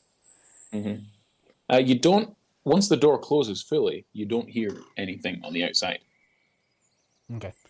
You do hear things on the inside Mhm. because the interior of this whatever mountain it is, there's a spiral staircase that leads downwards. I thought you were just gonna say And- it's bigger on the inside. I mean, it technically is. As you look down the staircase, you see it's brightly lit, surprisingly well lit. The corridor and the staircase leading down is rough. The once level floor of tiles and hewn rock has been completely destroyed, and the same can be said of the walls. But as it winds to the left, it opens into a large, quite magnificent-looking chamber. Mhm. It looks almost like an underground sort of crystal cave that might at one point have held algae and fungus and coral somehow, like a purplish greenish coral, but now pools of the same bubbling green liquid from topside are scattered around this room. There are thick iron chains hanging from the ceiling, some on rails, some on hinged bars with massive pulleys. There are no bodies attached to the chains, not like the Kenku one shot we had, but there are the sounds of shouted orders and banging of iron on iron, and of smashing glass, tinkling glass, smashing glass as something clearly is dropped, and then yet more shouting and a heavy thump as someone is hit. You assume for smashing that glass. Mhm. You can hear that deeper into the caves. Roll either an Arcana check or an Insight check. No, make it a Wisdom Arcana. Wisdom Arcana, please. Wisdom Arcana. Okay. Yeah. So that would be. I'll just do the wisdom and +2 to this. 9. 9. You can't be fully certain, but it looks like the interior of some kind of lab, crudely hewn into this rock. Mhm. But it looks like the ruins of some kind of laboratory, though how old, how it was designed, for what purpose, and by who, and for who, you don't know. But it has, chains. Those are clearly some sort of beakers bubbling over with fire, plant life, crystals, arcane foci. Could very well be some kind of lab, whatever's happening here. But as you sit there, you see a tall, reddish-skinned, dressed quite similarly to you, in fact, wizardy type, but bearing all the hallmarks of also a warrior, but clearly also tinkerer as well. He's covered his hands with these long leather gloves. Various alchemical potions and shit is all over his belt. He's got those classic inventor's goggles on his forehead. Mhm. Paul, you recognize him as a hobgoblin. Following him around are 3 of these malformed, creepy-ass looking goblins. Mhm. Then, like, I've seeing all this, he's gonna turn back to the door and like put his hand up against it just to see if it opens or. That's a point. What do you guys do? I'm outside bickering still. Think we've given him enough time in there? I mean, we haven't heard screams, so that's a bonus. But on the other side, he hasn't opened the door, so I'm just saying it means he can't open the door from the inside because he hasn't opened it. So, you've got a dagger, you've got a goblin hand, and I'm just going to leave you with your thoughts. I'm just going to take a step back. Is it at that point that the door opens and I walk back out? Yeah, that's a nice spot to do it. Just like, What are you doing? Testing the theory about how gullible Lilliput is. Let's go. I mean, they're really gullible. I mean, Sam, what did you see?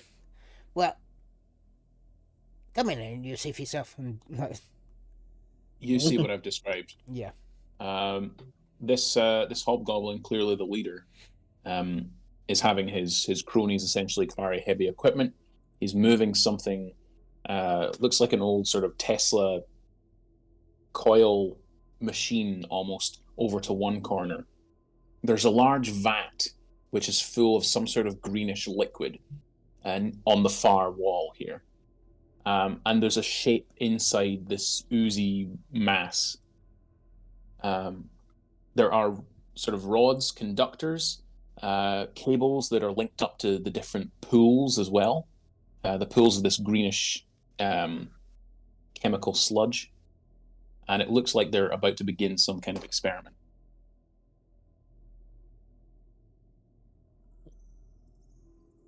So I suppose the only question is, do we want to interrupt the experiment? Or... green glowing liquids with parts in them, generally not good. We should probably stop this. Oh, it's not just a How part. far away? Or like a mass. Yeah, it looks about a 7 or 8 foot tall humanoid figure. Yeah, that's never a good sign. How far away are we?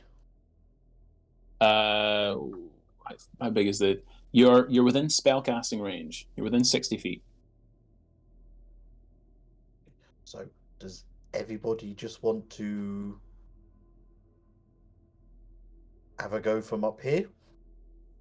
Because if there's only one set of stairs running up and down...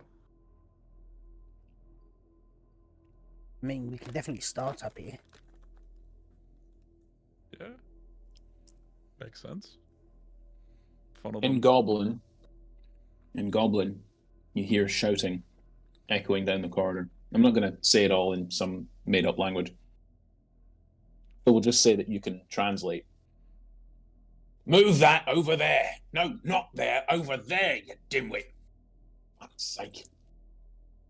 This experiment must succeed. Judging by the lot of you, it will succeed. I will finish what Dr. Cerberus started. Now, you lot over there. Now, plant that in the vats. Bring the samples up. More goblins. You hear the sounds of chains rattling and feet moving through the cavern, and chains being sort of clamped shut. And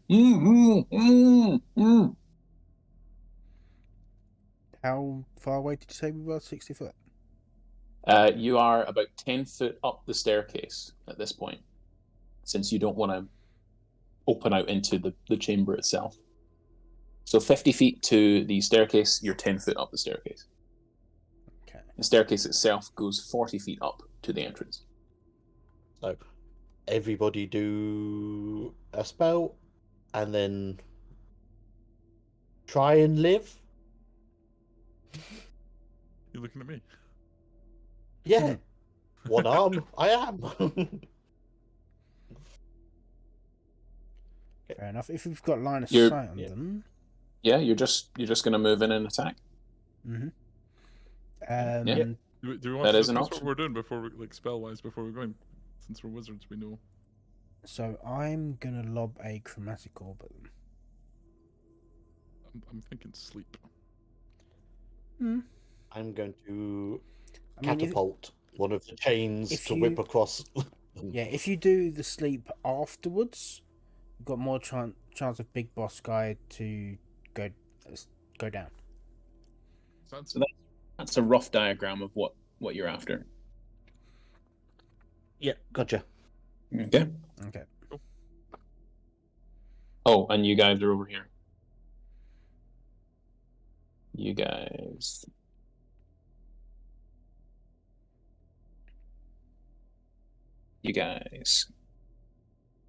Mm-hmm. All right. So you're launching a chromatic orb. Mm-hmm. And stuff. Then a chromatic orb, then a catapult, then sleep.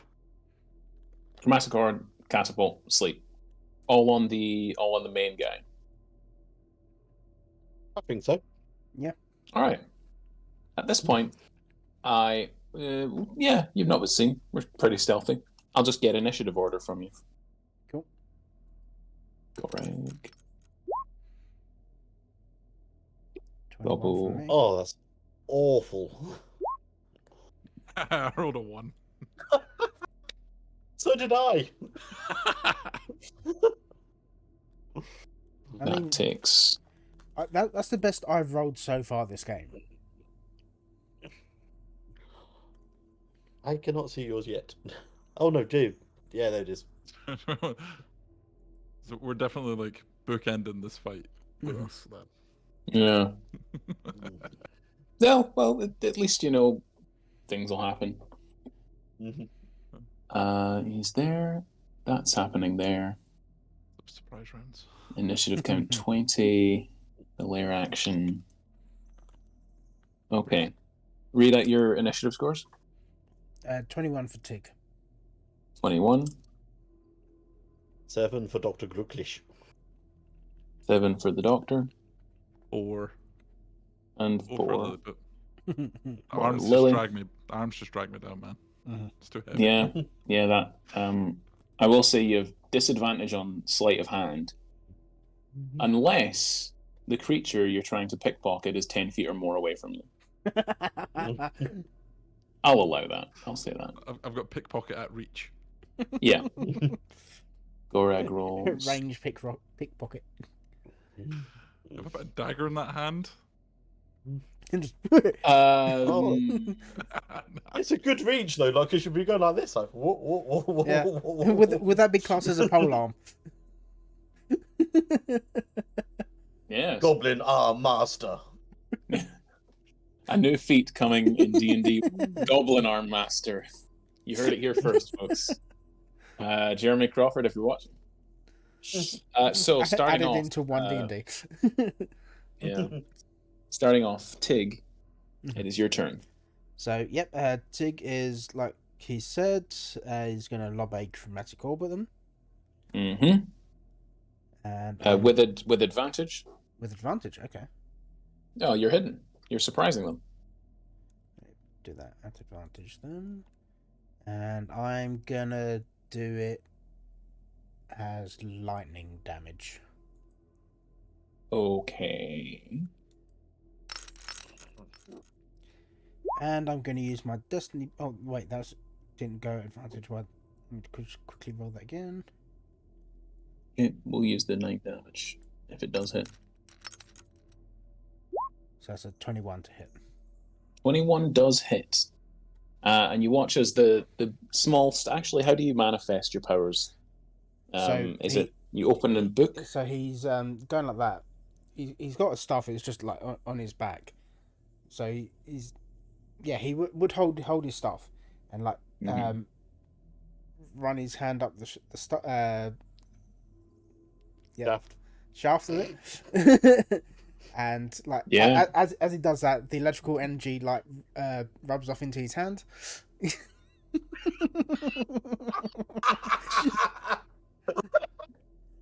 And so Mhm. he's got like if you've ever watched Naruto, he's got like Sasuke's Chidori in his hand, and then he just lobs it. Yeah, you wank your staff off and shoot Yep. this ball of lightning Yep. right at this guy. It All over strikes his him face, neck, and square. chest. Oh no, he's got his back. No, you know what? He turns at the exact wrong moment, and have you ever tasted lightning? It's terrible. Have you ever bitten tinfoil? Have you ever bitten tinfoil? We're under attack. Start the fucking start the experiment, you dickweeds.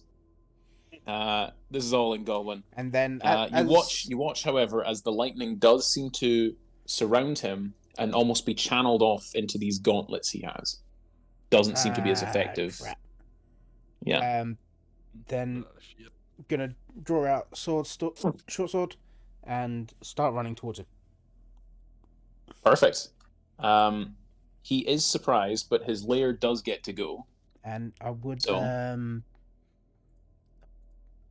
bonus action. Yeah, bonus action. Activate my blade song. Ooh, lovely. I like it. So how do you, as you draw your sword and twist it in midair, do you hear like the ding? So as he draws the sword, he goes, "Ah!" Didn't catch that, Sorry, but it's so- probably high Yeah, the pitched. sound Yeah. cut off. Sorry. Yeah. So as he does it, he goes, "Ah!" That came through. Yeah, slightly changed pitch each time. Yeah. Cool. You screaming. You rush No, in. the sword you just wizardy screams. bastard. Yeah. Oh God. Oh no. No. So I'm gonna roll. it's like a lightsaber because. "Ah!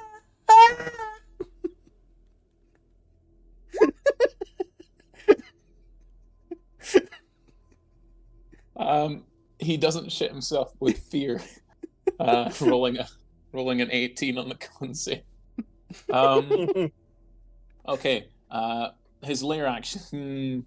Yeah, his lair action goes off, and let me see. Yes, so noxious fumes, a cloud of noxious green fumes. He points his hands, lightning wreathed as they are, and sort of fires off some of the excess lightning towards one of the vats of green radiation matter, essentially. They fire in and they release this toxic fume right in your direction. I need a Constitution saving throw, please. From Tig. Yeah. So I've got a +4 to this because my blade's on. Mm-hmm. So that's 26 in total. Yeah. Oh, that's fine. So you're fine.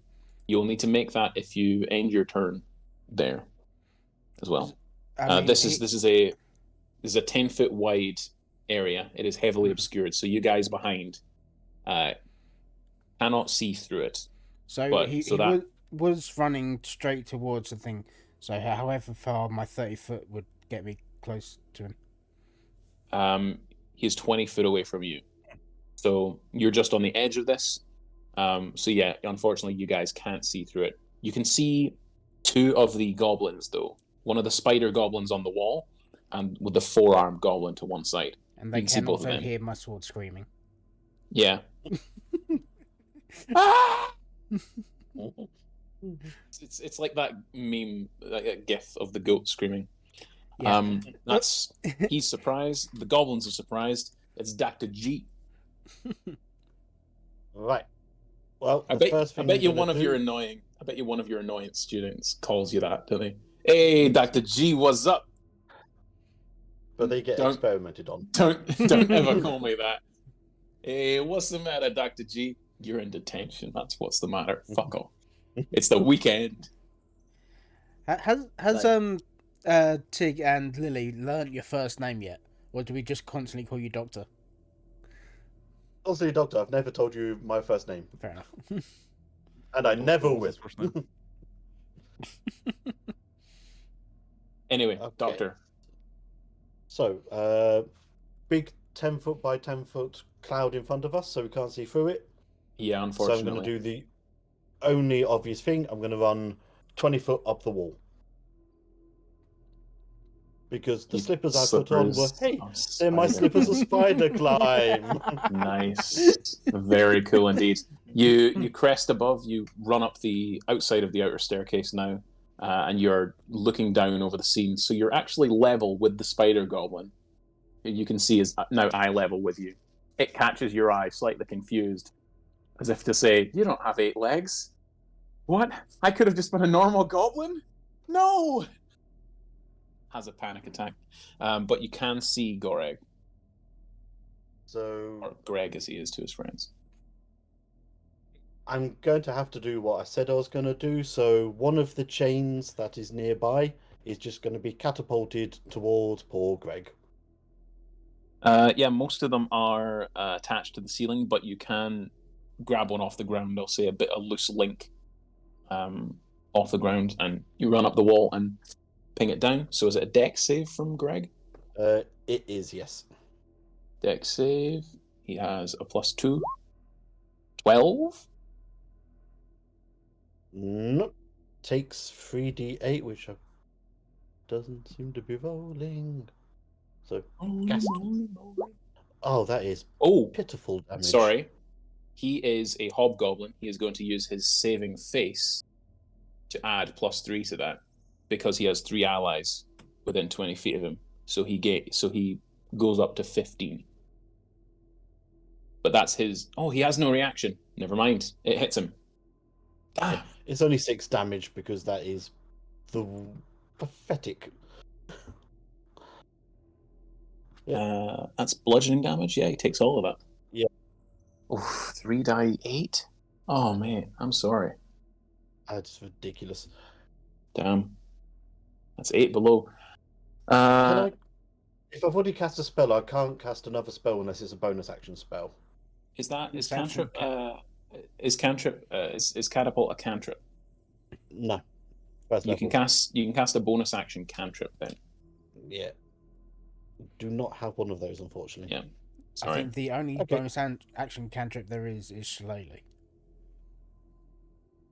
think there were other ones Points. that were just released. Mm. Yeah, Okay, points. never mind Says. Apologies. then. Why have Uh, bonus action spells? Lily, it's you. Oh, so you said you can still see like 1 or 2 of the goblins Yeah. despite the smoke, yeah? Yeah, there is a spider one that's 20 feet up in the air and a 4-armed one that is about, as you stand where you are, he's to the left of the mist. Okay. He was fairly close to like the big guy though, wasn't he? Or was he? He was about 10 foot away from him, Okay, so cool. he's 40 feet from you. Cool. So target him, the one I can see with sleep, because sleep has a radius. If I can get that guy to sleep as well as maybe get the other one. Interesting. Yeah. So yeah, I'm casting sleep at first level. No, second level sleep on that guy. All right. So it'll be from the lowest hit points to the highest hit points. So if this guy's got fewer hit points, or if the other guy's got fewer hit points, then it'll go for whichever one of them first. This guy does have the lesser of the hit points. Let me see. That's not the fucking stat block, is it? So if you roll the sleep die, Yeah. Is it just first level you're casting it at? It's second level. So it's creatures within 20 foot of a point I choose within range. So So I you don't could actually just have to make sure see. that it gets Yeah. both of them. That will catch. That will catch Tig. I'm just gonna let you know. doesn't matter. I can't Or you can. Oh, you can't. Magic can't put you to sleep. That's right. Perfect. Cool. So yeah, I'm gonna put that down to catch the 2 goblins, the 4-armed one and the main dude. So, Lovely. Lovely. So yeah, Roll. It's just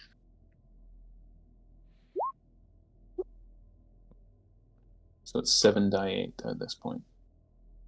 yeah, I want to cast it. Okay, let me cast it. Don't just center the thing. Right, 78. 7 die 8. Yep. Okay, that's 26. 26 hit points of damage. So that would be 6. It is. It's less than average, I think. It Yeah, it's is. not very great. It's a couple of ones in there. Yeah. Couple of ones, two, 26. 2 7s and a 6. Not great. No. However, it's enough to knock down, to make fall asleep the 4-armed goblin, though. Awesome. We'll call him Arms.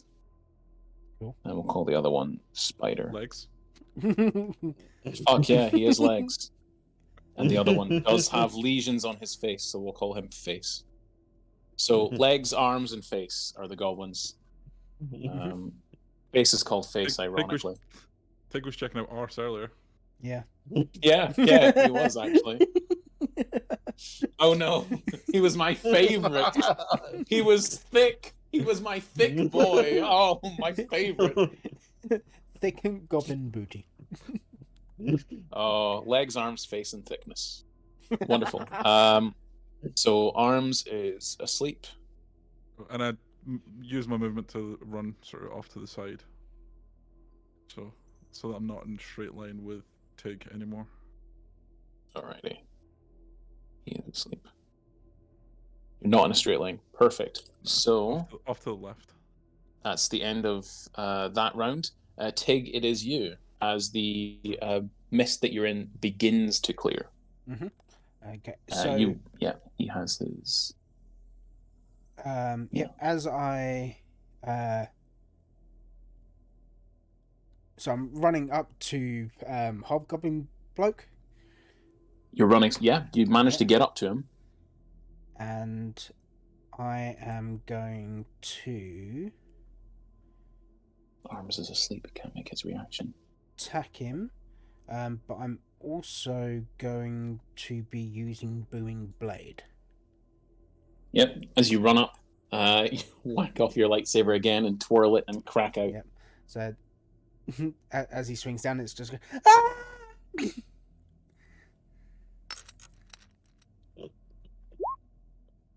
I'm going to use my destiny on that. All right. That's better. For 22 to hit. 22. Let me see. He would have 16. Even with shield, that'll only bring him up to 21. So no, that hits him. Cool, and that's 3 piercing.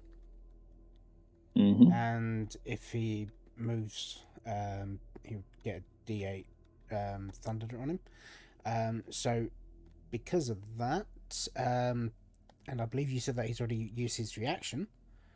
He has not used his He's reaction. not No. used reaction. Okay. Even if he shielded, he wouldn't make the 22. So Fair he does enough. not. Yeah. Regardless, though, Tig is going to jump back and move out of his range. Okay. He will cast a spell on you. Yeah. He will cast blindness on you. I need a Constitution save. And save +4 to this again. You have disadvantage because you have attacked him. Okay, let's roll that. Aww. So an 8 plus 4. 4, 12? Yeah. 12 does not make it. You are blinded. Okay. And in Goblin, so those of you who can speak Goblin hear Goreg and tell the other goblins, "Wake up, Arms." Is he within? Since Tig jumped back, is he within 30 foot of me? I'm only 20 foot up the wall. No, because he ran forward like. Yeah, 50 he ran. Feet, so He ran 50 feet forward. Yeah, Never mind. unfortunately. So yeah, he's not within 30 feet. That's his reaction. So has he You got are blinded. Mage Slayer or something. Yeah, he's a mage who has it. He has some fun feats. Well, isn't it if like a spell is cast within 5 foot of him though? Mage Slayer. No, it's not Mage Slayer. It's you can. War Mage. I forget the name of it. War Mage. Yeah, he's a War Mage because of course he is because he's a whatchamacallit, a hobgoblin. Mhm. That's your turn. You're blinded. You do have movement, though. You can keep on running. No, I would have moved like 10 foot back from him, because that would have been Yeah. my full movement. All right. You're not in the mist anymore. And I don't believe I've got any other bonus actions I can do. No, I mean, I don't can. think so. There is one thing I can do, but I'm not going to do it because I can't see. Oh, yeah. No, you need to be able to see. Yes. Let me see. Animated chains, yes. Chains hanging from the ceilings, as his lair action, throughout the vat chamber, animate and lash out at one creature that Gorig can see.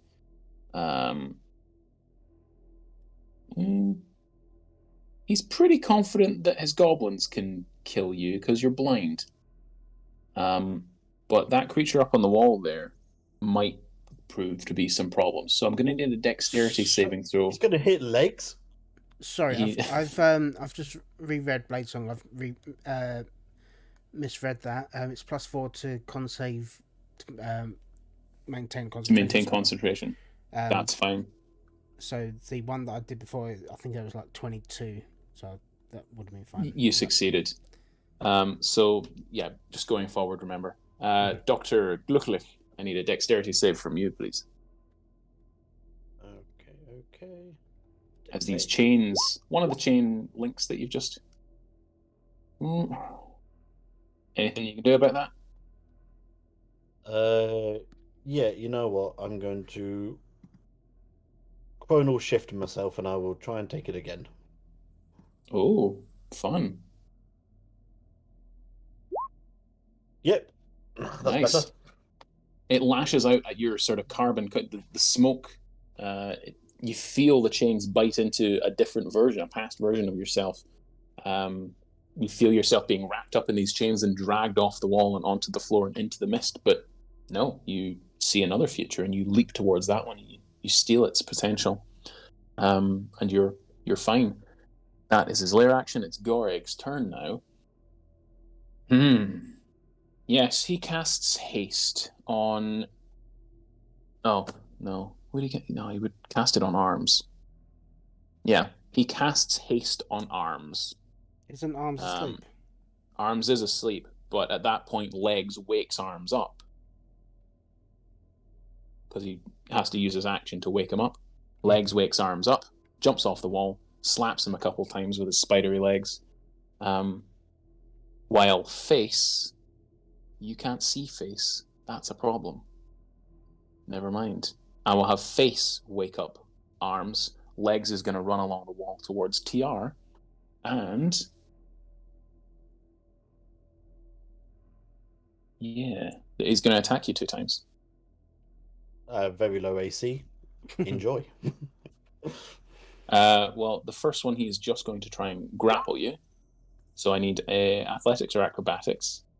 He's a +2, so it's a 15 is the DC. Let me see. So let's try some acrobatics because I have no strength. Yeah, checks out. Yeah, he grabs you and just lets you go over the mist. You're about to hit the ground, but you also see as he launches himself off the wall and pulls out like 2 sort of spidery mandible things. Only one of them is going to come into you. You're going to be prone, so it will be the advantage. A natural 19. So 2d6. No, wait, hold on, it's just 1d6. Not a crit yet. But it is max damage. So 8 points of piercing damage as you just get stabbed in and pinned to the ground now. And you're also in the mist, which, when you start your turn... Oh no, it's whenever you enter it. So I need a Constitution save, please. Against poison, if that matters. Probably. 15. 15, you are fine. Good. At the end of... Does that mean legs has to make the con save as well? Because aren't they just entering it? He is a mutant. He has been mutated by the mist. Doesn't mean he's infallible for all these things. It's immune to poison. Immune to poison, and this is a poison effect.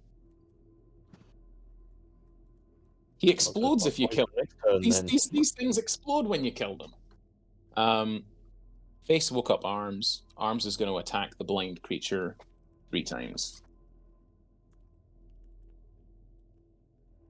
My AC is currently 20 as well, by the way. That's fine.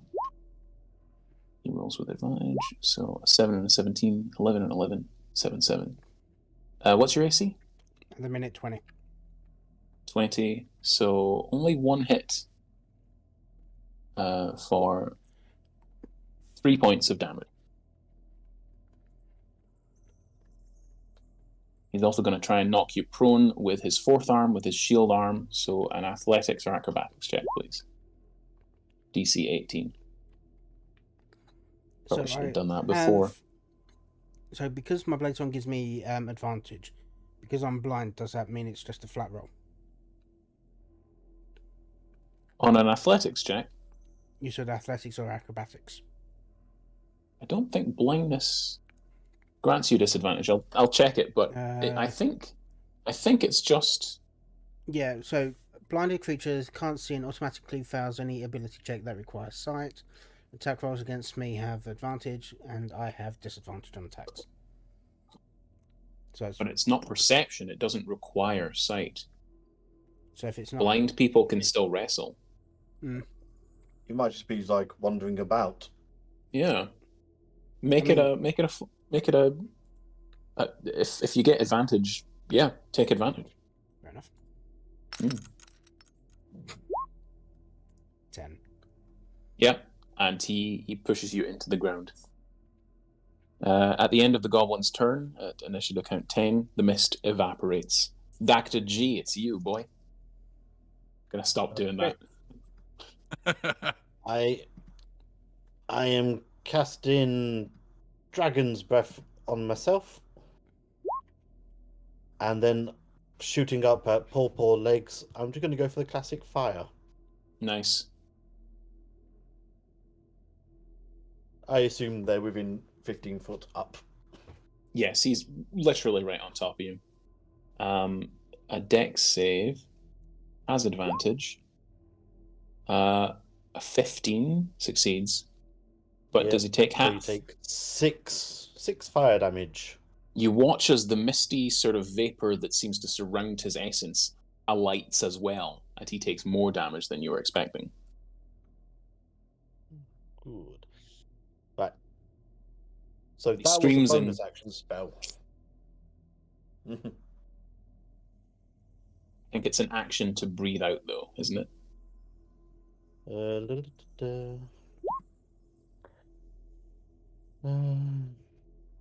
Yeah, use an action.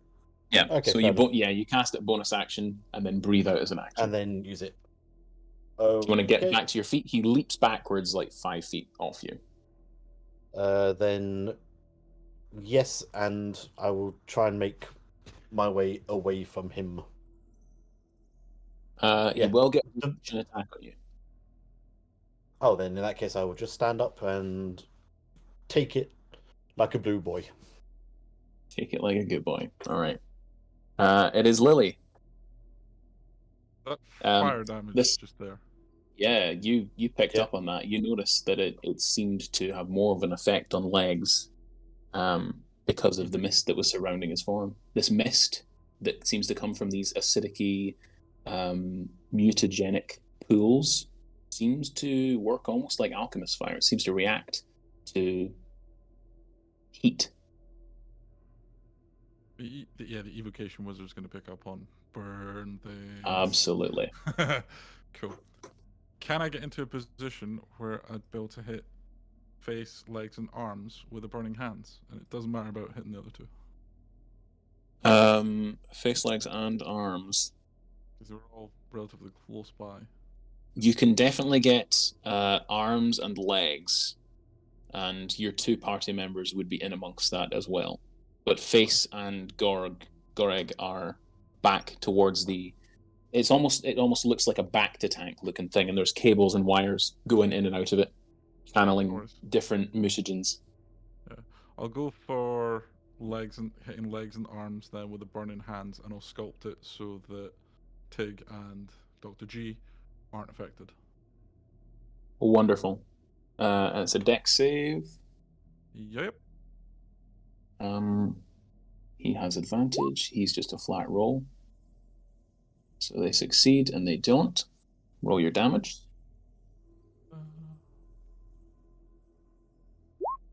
6. 6 after 3. 2 ones and a 4. That's Double to 6 again. So despite succeeding legs, looks like he takes the full 6, and arms just takes 6 because he failed. Oh, he's also hasted. That doesn't matter. cool. Oh, I would have got an extra attack. Never mind. I'll do an extra attack next turn. That's Lily's turn, unless you have anything else. Any movement? Bonus actions. Tig. I'd use whatever movement was left to kind of step back from running in. The vapors have gone now. Tig, it's your turn. You're still blinded, though. And you've been knocked prone. Yeah. You feel fire has blown past you and over you. But this thing it's slightly on fire and very rank smelling right on top of you. Just double checking my spells, just if there's anything that I can cast without sight. Verbal and material. See within range. See within range. No. Okay.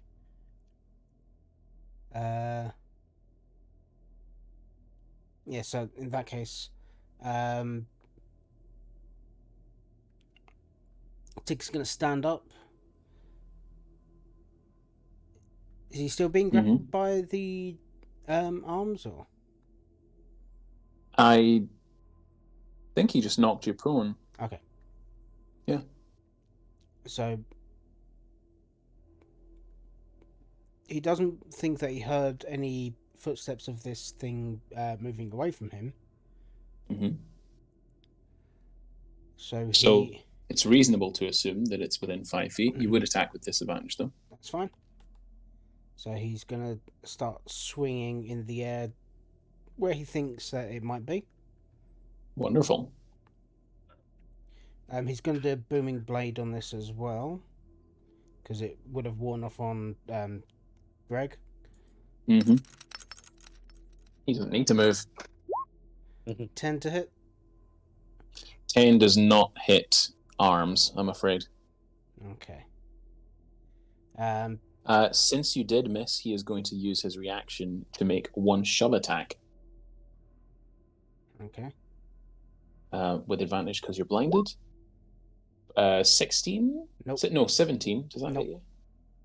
Okay, so you feel him push at you, and you feel the back of your heel almost fall into one of these weird vats of this mysterious goo, this mysterious mutagenic goo, and you just twirl around, and he pushes, and you just nope. You've not quite gone in, but you are right beside one of these vats you're aware. Okay.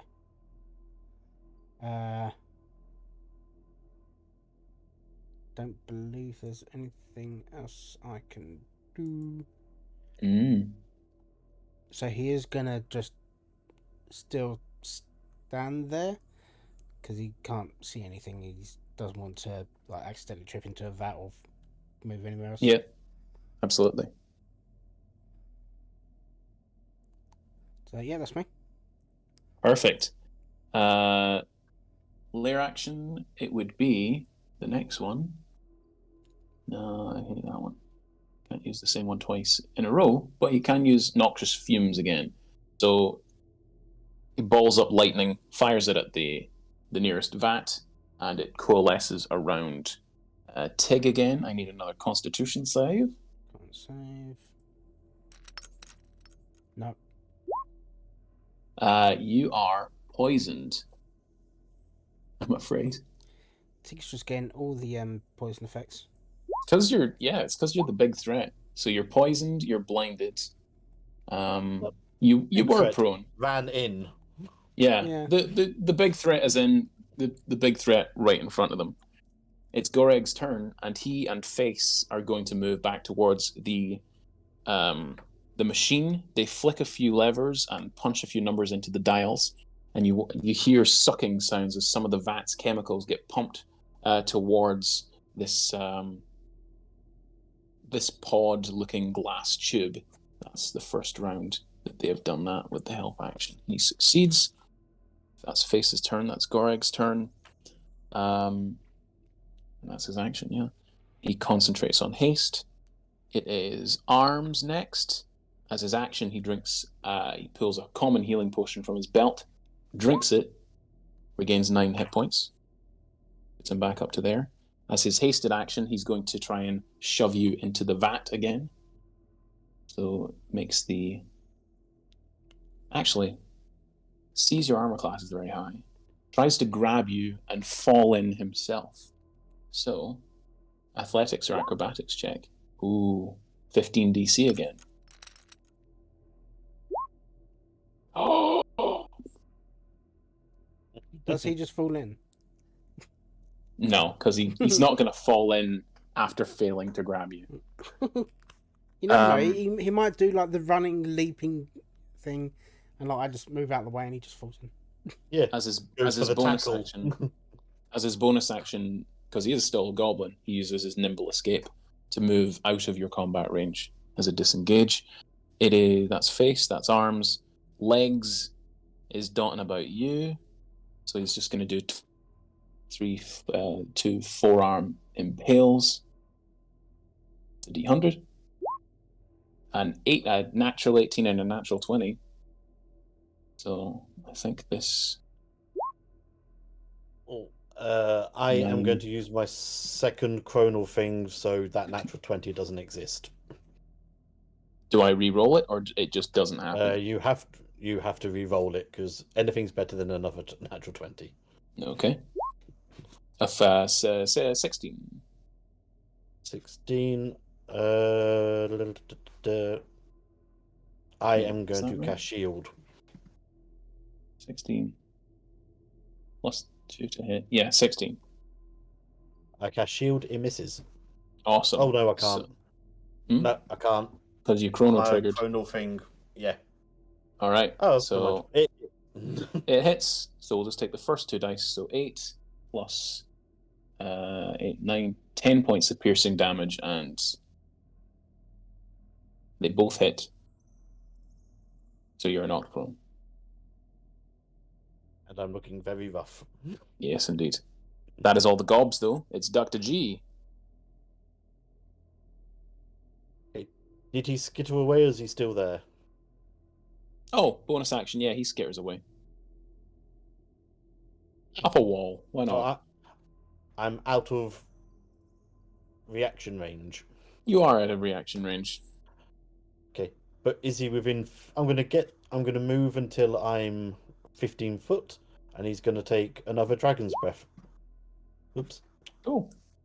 Dex Oh, save. he's 6. So bad. Lucky he has advantage on dex saves.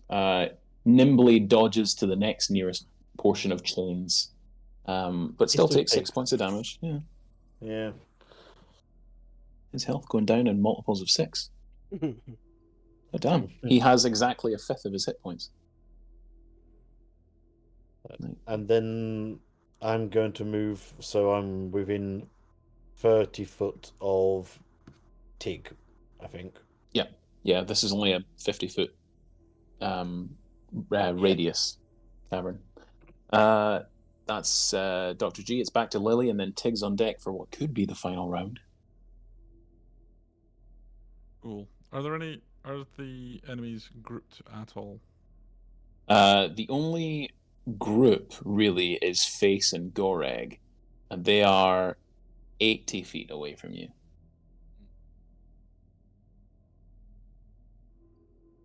Just out of interest, does anyone have Firebolt? Is it Firebolt?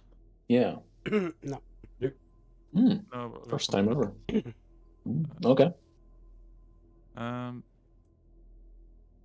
are legs and arms looking? Pretty rough. Both bloodied. Face is untouched, but both of them are bloodied.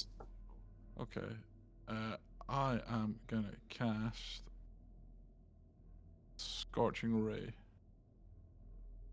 And I'll go for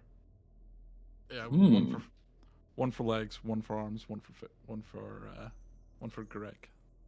Okay. Roll the one for Goreg first, if you don't mind. Cool. 26. That definitely hits him. Roll damage.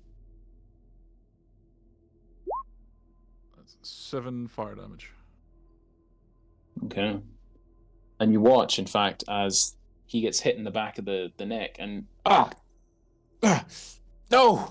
You watch as Arms just slumps slightly.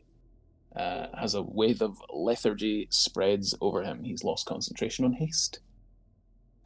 He's also lost the 2 to his AC. Takes 7 points. Greg is now also looking bloodied. And roll on legs and then arms, we'll say. Cool, so this is legs. 11. Ooh. 11 doesn't do it, I'm afraid, on legs. Cool. He's a Dexy boy. Cool, we'll go for arms. That'll hit 22. That hits arms. Cool, so arms is going to take 9 fire damage. Ooh. Both of them are looking single digits bad. Both legs and arms. But you are aware that arms has another vial of red liquid on his belt. That's Lily. It's Tig's turn. Okay. So. You're blinded. Yeah. You're poisoned. You're on the edge of a poison pit. Mm-hmm. What do you do? Would he have a rough guess of where that scorching ray just hit? I will say yes. About 5 foot to your left, 5 foot forward. You'll still have disadvantage because you're blinded, but... And was that on where it hit Gureg? No, Gureg, it was about 15, 20 feet ahead. I would have to get some kind of check to navigate. Or you can either make it or take a opportunity attack. Still doesn't want to move. He just wants to know roughly where that hit. Yeah, a vague area. Yeah. Vague area. Okay. He's going to do another chromatic orb at Greg. Okay. This time he is going to do it at second level. Yeah. Second level and do it as acid damage. And acid, you say? Because does that affect attack rolls? Technically, it's an attack roll. Blinded does, yeah. Yeah. So that's a disadvantage. Unless you twist destiny. I've already used my destiny point. Unless one of your party members twists destiny. So that's 3. It's probably not going to get much worse than that. I'll just roll another attack on it as well.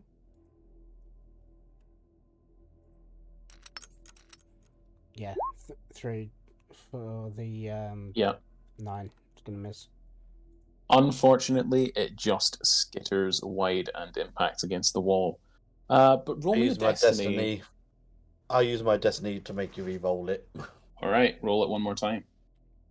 Roll one more time. Do not fail me, Tig.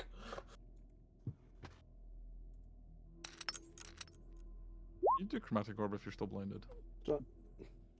Actually, Dirty 20. oh fuck! No, I can't. Because it's a creature that I can see within range. Whatever. Fair enough.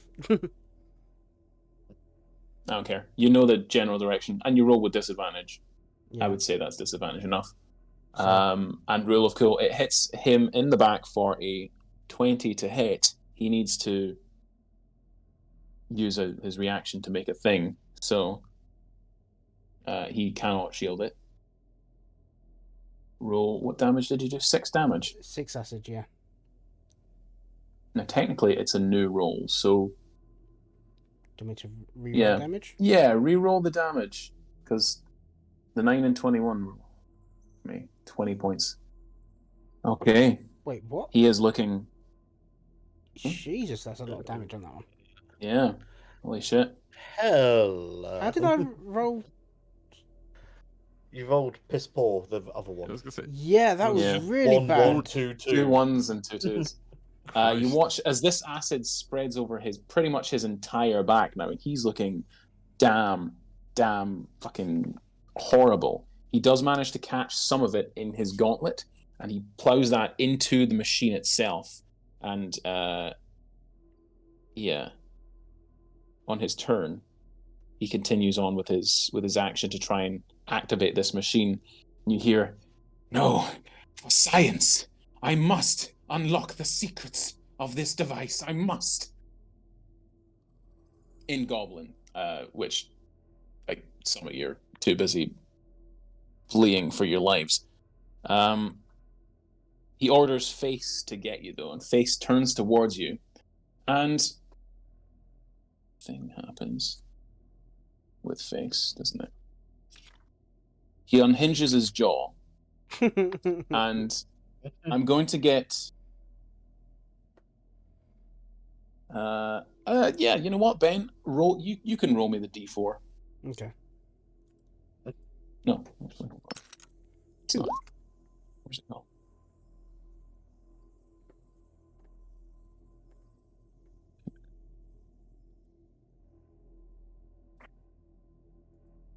Two. Roll me another Constitution saving throw, please. As Not- this jaw unhinges like a snake, and a beam of this purplish energy fires from it. 18. 18. You feel your muscles lock up and tense, but you just manage to focus your concentration. You don't see this horrible sight, so you're able to break on through. Your mind's defenses break on through this. Mhm. But whatever this creature is, oh my god, it almost paralyzed you. Teacher shout, "What's happening?" The sword shouts the same thing. Who's doing this? That's Goreg, and Face. It is arms and legs. Arms has orders to defend his master. Not going to chug the potion. He's just going to attack you and try and push you into the vats. So he will make a grapple check on you again, Ben, with advantage. Because arms, 14 this time is the DC. Double 2. Great. He grabs you, takes out the healing potion, throws it towards the back of Goreg. We'll say Face can catch it, actually. Use it, but that's his reaction. Face catches it and turns towards Goreg. As Arms grabs you in like a sleeper hold almost and falls into the weird vats. Legs wipes a tear from his eyes as he watches his party member. I mean, he's immune to it. Legs leaps at. He's going to leap at Dr. Glucklick and try and do a drop kick into another vat. So, Glucklick. Dr. Gluck, I'll get a dexterity save from you, please. Well, I'm famously dexterous, so let's take it. Oh, actually not bad. You sidestep as Legs flies past you into the vat himself. You hear a sizzle of acid. As we switch back to Ben. That's not it. Very gold. Yes. I need another Constitution saving throw from you, please. And you're submerged. You're submerged in the liquid. Unfortunately, you have disadvantage. Okay, let's try that again. Apologies. 7. No. Necrotic damage. 8 points of necrotic damage as you feel your skin begin to mutate Okay. Tig That is the goblins, though. Tig is blooded. It is Dr. G.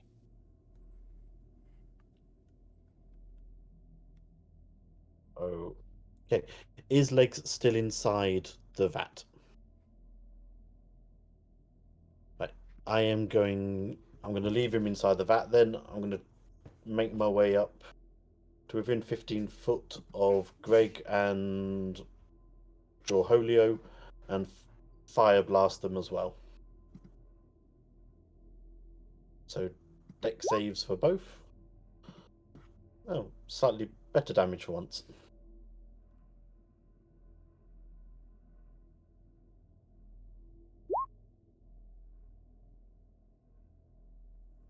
That is a nat 1 for Goreg and a 14 for Face. A 14 is the DC. So So he takes half.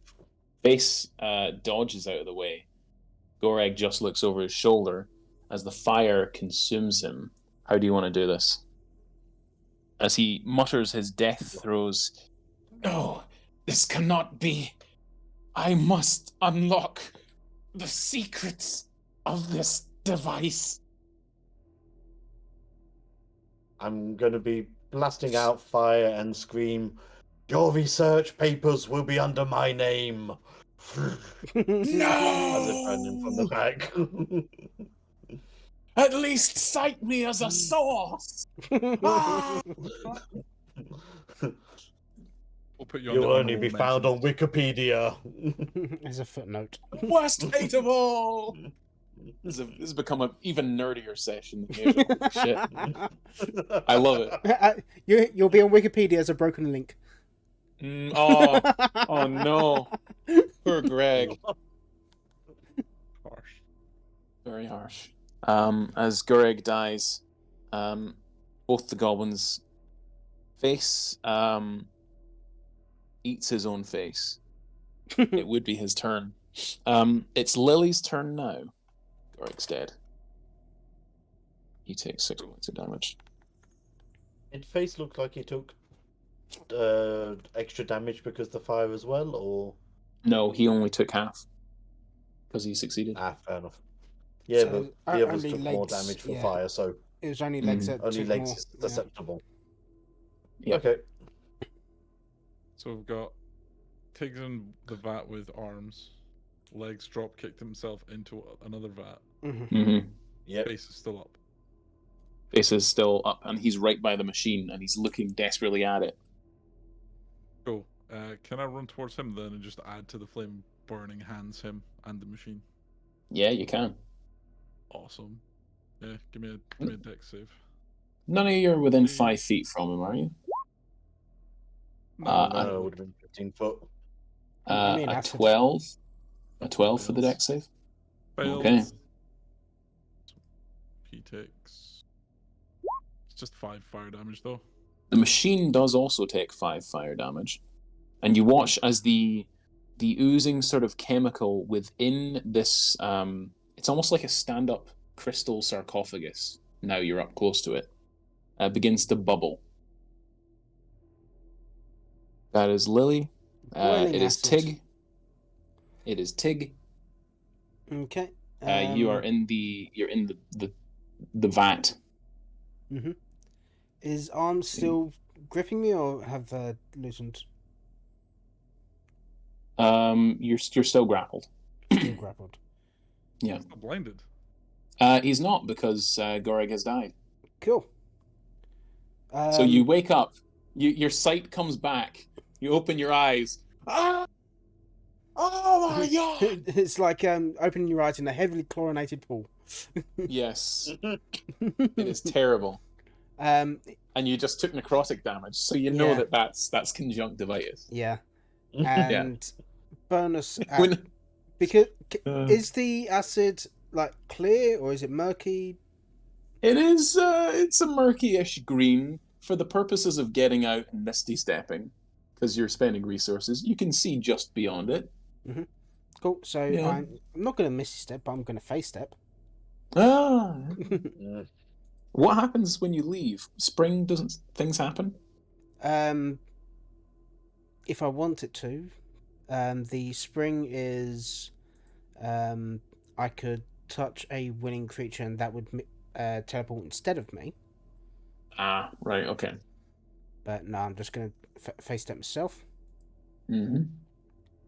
Like land on the side of the thing. Just go. Do not go in there. It is not good.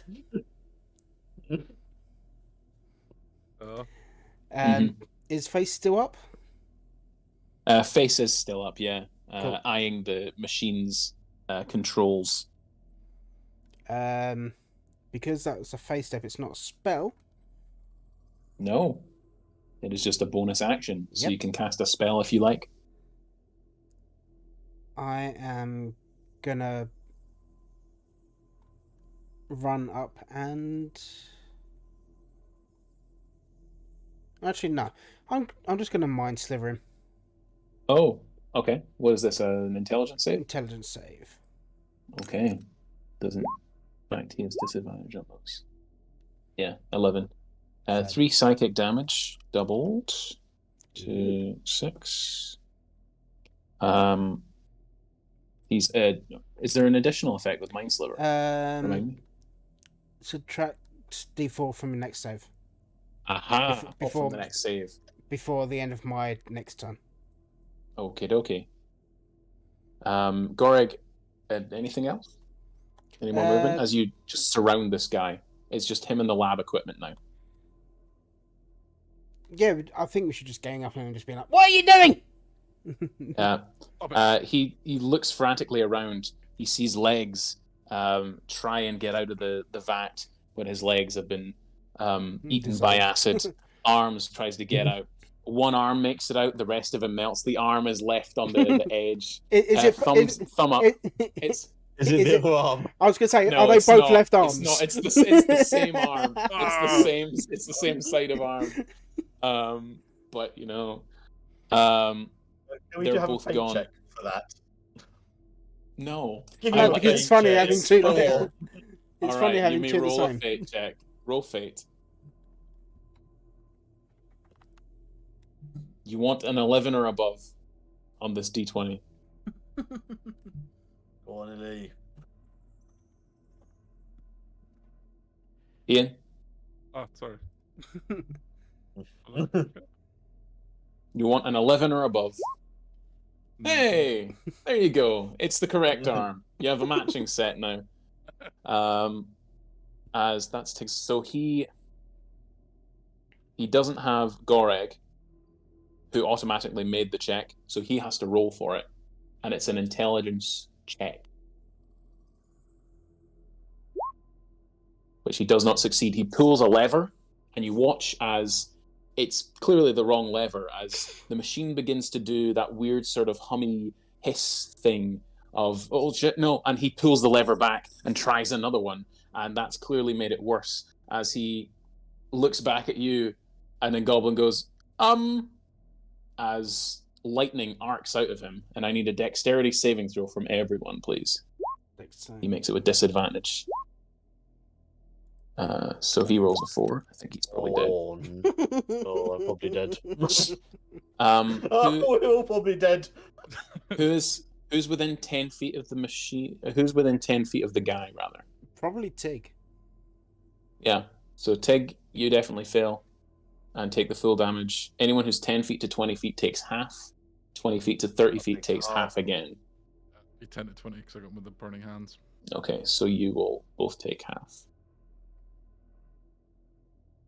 Oh, shit. This is deadly. So, deadly damage. Oh, if it's more than 2, I'm fucked, so. It is 12. Oh. That's low rolls. For your level, it is a d8 per level. So, y'all take 12. I think you're down. You would take half on a success. Yeah. So, Glucklick, you take 6 points. Tig, you take 12. Lilliput, you take 6. I'm down. I think Lily might be the only one that's up. Lily, are you up? I'm still up. On 6. Like if it was 12, I was down. Oh my god. So, yeah. What do you wish to do? Your party are in danger. This sarcophagus has blasted open, and you can see inside there is a humanoid figure of what looks to be like a humanoid cow person. But you don't care about that. Your friends are down. What do you do? Is this the birth of Dr. The Zorn? obvious Dr. Zormir. Hey! I have one potion on me that I've got one as well. Arms Yeah. also had one. I do not. Face had one in his hand that he was going to give to Goreg. Right. It would cost you an investigation check to try and find that on a turn. Right, I'd put one down Tig first, and Okay. then go and try and grab another, knowing that Tig came with potions. Okay, so that was the gobs. So Dr. G, I need one death save from you because you'd be next. Then Lily, Yeah. you pour a potion in Tig. Tig wakes up. 11. That's a Okay, so success. one success. So Tig, you would get an investigation check if you want one, I would just use but my... you've just woken up Yeah, from death. that's fine. I Oh, would use my second potion and give that to thing. to fantastic. All three of you are awake Dr. J. as you look upon this creature in this vat. Whatever ooze was in here sort of melts into the stone around it. And this black-furred, black-furred Firbolg is standing upright, still unconscious, in this ooze still sloughing off them. He's got one normal for a Firbolg hand. The other one looks to be 3 or 4 sizes too big for him. Think Doomfist from Overwatch. Mm-hmm. And he just sits there. It's covered in dragon tattoos. He is sparsely dressed in a sort of monkish robe. Bits of cybernetic are embedded into his shoulders and into his face and into his legs as well. Okay. He does not look like he's waking up anytime soon. Cool. Looks like this magical ritual was stopped. Fair enough. So, Tig is going to get his sword, hand on chest, and just drive it through into its heart. You try to, but the blade bends. Hmm. It is the weirdest thing. It is like this, as you take out a bludgeoning weapon, as you take out a piercing weapon and try and knock into this guy doesn't seem to be, seems like his fur is harder than steel. Throw him in the acid! You must certainly do that. After looting the place, you can, with a bit of time, you can move the body of this creature into the pit if you want, into the reagent. Mm-hmm. That's what you want to do? You all agreement? Into the acid. I mean, Yeah. Can I just acid splash him first to see if it would work? He seems impervious to damage in his current state. Mm. I mean, at least... Put him in the acid for safekeeping? Yeah, in the Drown acid, him he in might acid. drown, yeah. Mm. Yeah. Like Luke Cage rules. Yeah, put him head first. So if he does wake up, he's going to struggle climbing out the vat the other way. Yeah, does it look like... The vat's been... Does it look like he's breathing? It looks like he's in almost a cryogenic state. Okay, but is he breathing? You're still breathing cryogenesis. Mm, Not necessarily. Depending on the level, I don't want to make a knee-jerk reaction and say yes or no. yeah. Okay. So I will say, unless a cleric looks over him, it's impossible for 3 scientists, three bookish wizards to determine whether he's breathing. Okay. Everything looks stable as is. Like Everything machine's looks not stable. wrong, so everything looks. Oh no, the machine's gone. Yeah. Mhm. It exploded. The ooze, the pod Yeah. exploded outwards. There's glass everywhere.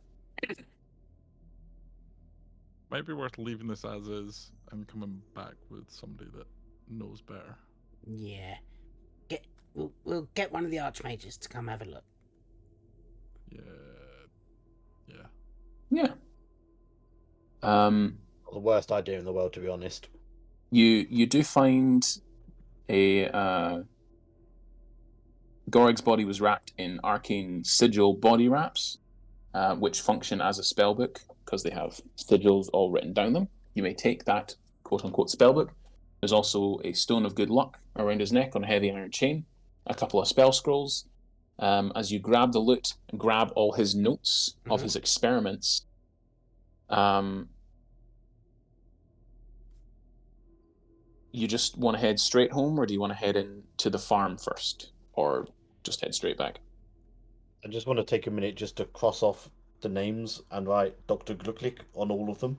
Yeah, you absolutely do so. There's a little vial of Any of the Tipex. morally questionable ones leaving his name. Yeah, absolutely. And you make your way back. You make your way back through the forest. No goblins assail you on the way. I was about to say fuck, he doesn't want to go to the thing, but Tig wouldn't want to bother going back to the farm. No, that's fair. You spend 5 or 6 days on the road back, and Probably get somebody to send a message to them or something. yeah, someone you do hear back that Grenell Harfoot, the halfling farmer, thanks you for stopping the goblin attacks. And sends you some of his ale and some of his Did Bob die? pastries. Some of his pastries. Grenell didn't die. His kid did. Grenell survived, but his son did not. Yes, you report your findings. In short time, another expedition is sent out. Would you want to be on it or not? No. Tig probably No? would. No. Dr. Glucklick wouldn't. Yeah, Tig probably Knowing would. that like the kid died, Lilliput would want to go and kind of finish things. Okay. I mean, Tig wouldn't want to go because like the kid died. He'd want it to go basically just for shits and giggles. See, Dr. Glucklick wouldn't go because he's lost a pair of shoes already. He's not going to lose another. As you head back to the site, you do find the body of the black furbog is gone. And that is where we're going to pick up next time.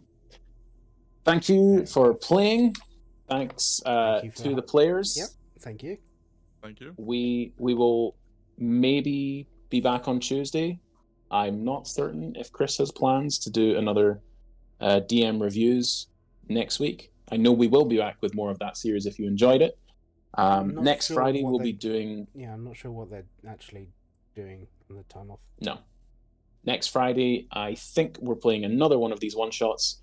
It is called The Ripper. Tune in for our Halloween special. I might be dressed up as a vampire. Who knows? Thanks, everyone, for joining us. Sorry about the stream things, but, Virgin Media dealing with technical difficulties or technical difficulties. But thank you all, and thank you to Ian especially for joining us at last minute. Thank you, Ben. Thank you, TR. You guys are always wonderful. And this has been fun for me. You guys... take it away. If you have anything to plug, anyone? No. I mean, I can plug plugs. Oh, plugs are good. Can I just say one thing that why these two have gone out? Dr. Glucklick would do something. He would send a cleric to the farm. Once again, it's just important to bring Nickel back. And with that, I'm afraid we have nothing else to give. Good night, everyone. Good night. Doomfist. Still happy.